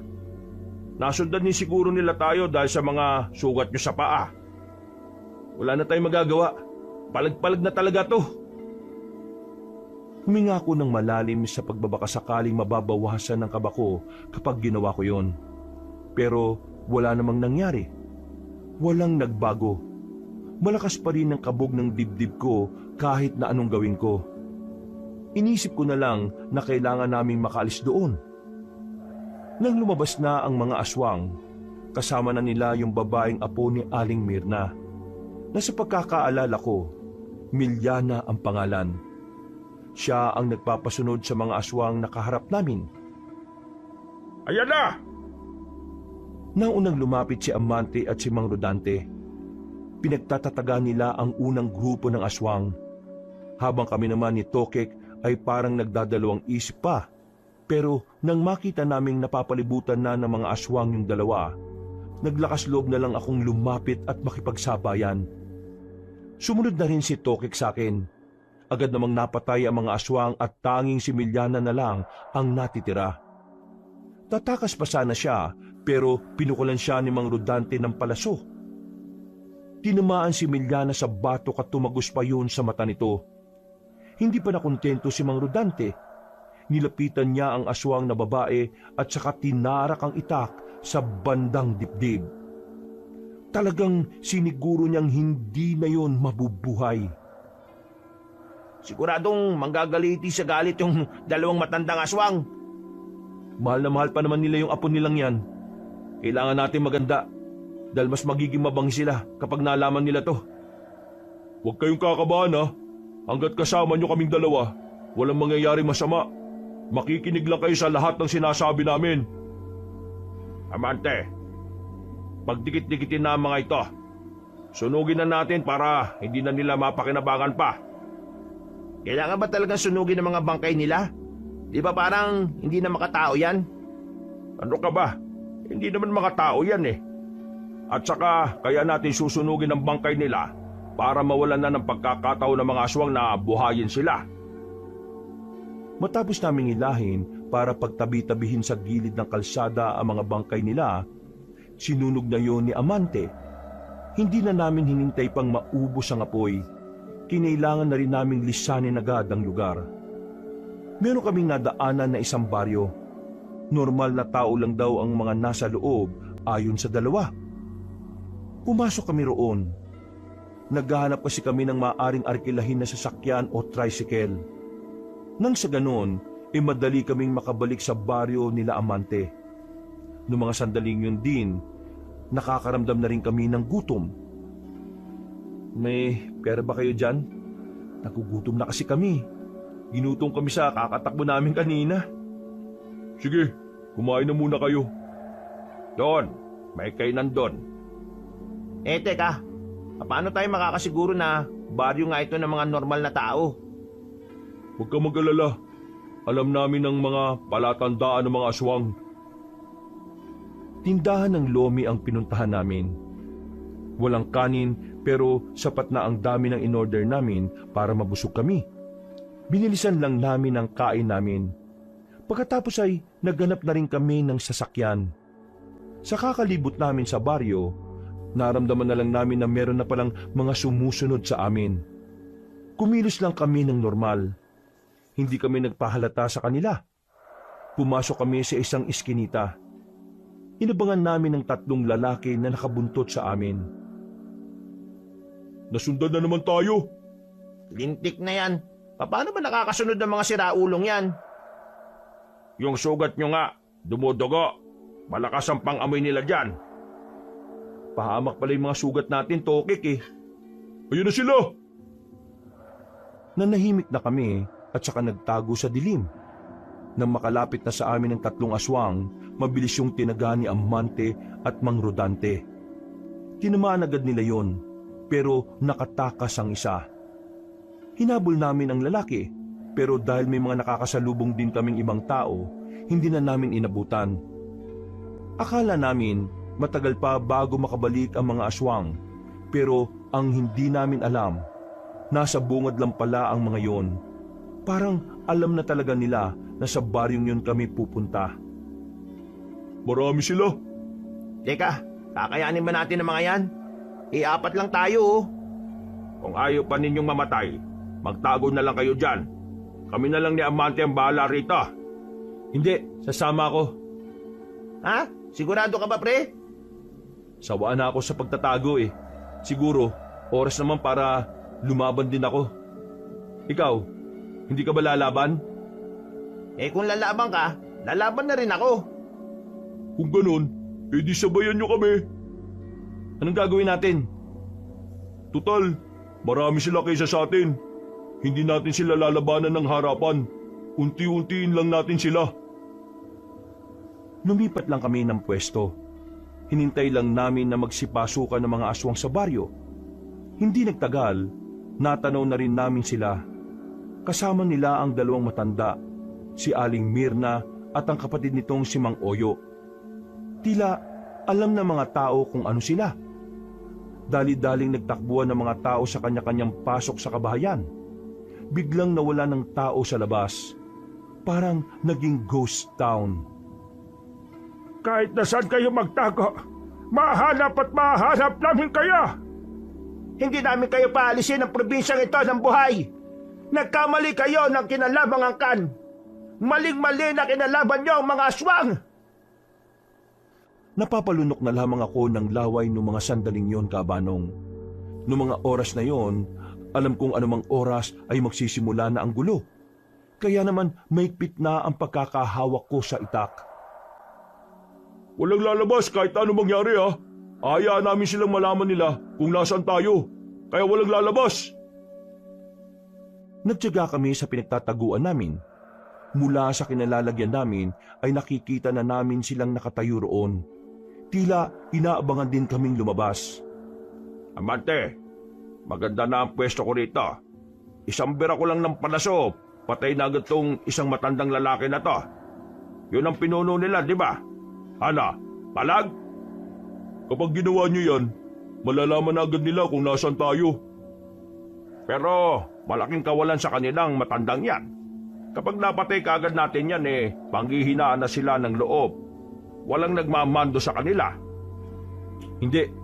Iba ang pagkakakilala ko kay Aling Mirna. Habang nawawalan siya ng tao, mas lalo siyang nagagalit. O anong gagawin natin? Dito lang. Kunin na natin ang pagkakataon para mabawasan sila, amante. Kung yung matandang babayang mas tumatapang kapag nababawasan ng tao, siya na lang ang unahin natin. Bahala na kung malaman nila na nandito tayo. Uy, nang bahala na pinagsasabi mo dyan. Sige, ihanda ko na. Kinuha na ni Mang Rodante ang kanyang pana. Sinentro niya ang dulo ng palaso kung saan nakatayo si Aling Mirna. Pagbitaw niya ng palaso, kita namin biglang bumagsak ang matandang aswang sa lapag. Naalarma naman ang mga aswang, lalong-lalo na si Mang Oyo. Bullseye! Alis na, alis na! Lumipat na tayo ng pwesto, dali! Pero paglabas pa lang namin sa pinagtataguan namin, pinalibutan na kami ng mga aswang. Galit na galit si Mang Oyo. Nag-iba na rin ang kanyang anyo. Una, si Bilyana. Pangalawa, si Mirna. Mga lapastangan kayong tao. Walang kapatawaran ang ginawa ninyo. Pre, anong gagawin? Dami nito oh. Kalma, lahat tayo makakarating sa langit. Ba't siraulo ka ba? Pinagpapawisan na ako ng malamig ng mga sandaling yon. Pati ang palad ko ay basang-basa na rin ng pawis. Ramdam ko na pati si Amante at Mang Rodante ay kinakabahan na rin. Parang alam na rin nilang hindi kami uubra sa ganong karaming mga aswang. Ito na ang katapusan niyang mga hangal kayo. Mga bata, losob, patayin niyo ang mga yan! Dudumugi na sana kami ng mga aswang, pero biglang nagbukas ang mga bintana ng mga kabahayan. Napadapa na lang kaming apat nang marinig namin ang magkakasunod na putok ng baril. Pinagbababaril ng mga residente ang mga aswang. At dahil sa ginawa niya, marami agad ang nalagas bilang mga kalaban namin. Dito na namin nalaman na ang baryong napuntahan pala namin ay tumutugis din pala ng mga aswang. Kaya naman naging bentahe namin ang sandaling yon. Nakita naming nagtago si Mang Oyo sa kung saan. Sige na, ako nang bahala sa matandang yon. Tulungan niyo ang mga residente rito. Mag-iingat ka, Mang Rodante, ha? Humiwalay na sa amin si Mang Rodante, habang kami naman hinahabol namin ng ibang aswang na nagtago sa madidilim na parte. Wala silang magawa sa dami ng residente na pinapaputukan sila. Kung tutuusin, wala na nga dapat kaming gagawin noon, pero mas pinili naming sabayan si Amante. Sa isang kanto, nakasalubong namin ang ibang aswang. Tinutulungan namin si Amante na kalabanin ng mga yon. Matagumpay naman namin silang natalo. Naging kampante ako noon kasi nakita kong talagang patay na ang mga kalaban namin.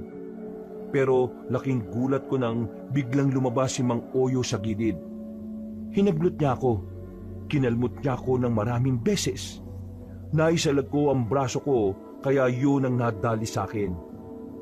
Akmang tutuluyan na ako ni Mang Oyo pero nakatakbo ng mabilis si Amante para tulungan ako. Tinaga niya si Mang Oyo. Tinamaan yun sa braso kaya agad yung napadistansya. Laylay ang kanang braso niya na naging dahilan para bumagal siya sa kanyang pagkilos. Natakasan mo man si Mang Rodante. pero hindi ka makakataka sa akin. Kung makapagsalita ka, akala mo naman ay magagawa mo kong talunin.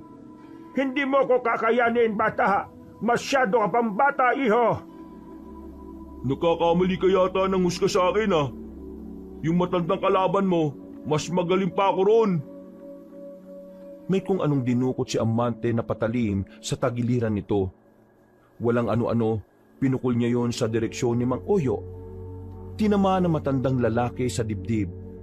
Hindi pa nakontento si Amante, dali-dali siyang tumakbo at saka tinaga ng maraming beses ang matandang aswang at ang panghuli niyang ginawa, itinarak ni Amante ang hawak niyang itak. Sinentro niya mismo sa puso. Pagugot niya, hindi na nakapagsalita si Mang Oyo. Nalugutan na kagad ito ng hininga. Sakto naman na kararating lang ni Mang Rodante. Pasensya na. Natakasan ako eh. Okay lang, Mang Rodante. Tinapos na ni Amante, oh. Natulala na lang ako noon sa mga nangyayari. Maya-maya, saka ko lang naramdaman ang hapdi ng braso ko. Marami akong nakalmot at ang iba pa ay may kalaliman.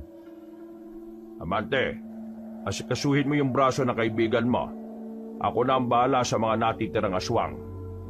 Katuwang ko rin naman ang mga residente rito. Sige po, ako na pong bahala rito. Dahil sa sobrang hapdi na ng nararamdaman ko noong mga sandaling yon, bigla na lang akong nakaramdam ng pagkahilo. Namalayan ko na lang na buwat-buwat na ako ni Tukik. Dinala nila ako sa isang bahay ng isa sa mga residente doon na nagmagandang loob. Binigyan niya kami ng manggagamot at pinaglinis na rin sa mga sugat. Dahil sa makakahalong pagod at kirot, nakaidlip na ako. Nagising na lang akong tapos na ang laban. Naririnig ko na lang sila sa bakuran na nagtatawanan na para bang matagal na nilang kakilala ang mga residente doon. Ganun pa man, naging masaya na lang din ako dahil sa wakas natalo na ang puwersa ng mga aswang. Gising na pala ang pasyente. Halika rito, shot ka muna. Pre, kumusta lagay mo?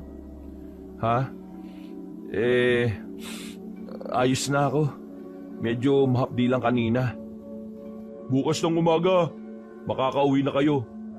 May nahanap na kami rito na pwede nating masakyan, batid sa inyong pier. Pagka mag-alala, ang mga tao rito ay may anting-anting din. Kaya kaisa natin sila.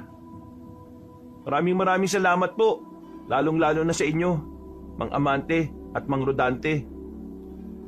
Tumango na lang sila sa akin bilang tugon. Sinamahan ko sila sandali bilang pagdiriwang ng tagumpay na nakamit namin. Kinaumagahan, sinakyan namin dakong 8:00 na nang makarating na kami sa pier. Paano? Makakalis na kayo rito. Hindi ko alam kung paano namin kayo pasasalamatan. Makakabawi rin kami sa inyo balang araw, lalo na sa iyo, Amante. Hindi na kailangan. Basta ang mahalaga naman sa akin, ligtas kayong nakakauwi buong pamilya ninyo. Paano pala yung mga kasama namin? Kami na ang bahalang maghanap sa kanila.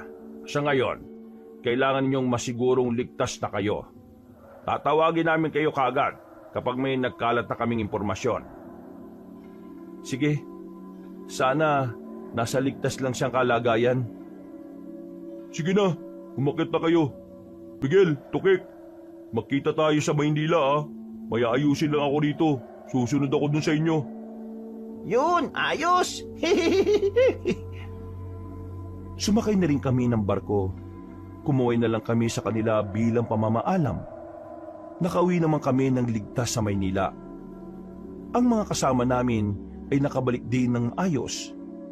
Yun nga lang, yung kasamahan naming babae ay naputulan pala talaga ng kamay. Ang kwento nila sa amin, dahil yon sa umataking baboy ramo sa kanila. Ligtas naman na siya, at kahit na gano'n ang nangyari, wala namang nagsisihan. Tinanggap na lang namin na yun ay pangit na parte ng buhay hiker namin. Makalipas ang 1 linggo, nakita namin si Amante sa Maynila. Muli, nagsimula ang pagkakaibigan namin. Sa Maynila na rin nanirahan si Amante. Mula noon, naging buo na rin ang pagkakaibigan namin at namuhay kami ng masaya at mapayapa at nangakong kahit na kailan, hindi na maghihiwa-hiwalay pa. Mga kabangers, mga kayanggaw, kabanong puli. Ako, maraming salamat po sa pakikinig dito sa bagong kwento natin ha. Kung medyo nabitin kayo, sana po'y bisitahin nyo rin yung isang channel po natin, yung Pamela Clamil. Mga magagandang kwento rin po ang ihatid natin doon. Narrator po ako doon as Lolo Pael at madalas as Kabanong. At sana po wag nyo kalimutan rin pong pindutin yung subscribe button ha, kasi kokonti lang po yung nagsusubscribe pa doon eh. Then syempre, wag nyo kalimutan mag-like at mag-comment. I-comment nyo po kung isang lugar kayo ha, para nababati ko po yung mga kalugar ninyo. Tatanungin kong malaking utang na loob at malaking suporta po pag ginawa nyo po yun. Hanggang sa susunod na kwento, wakas!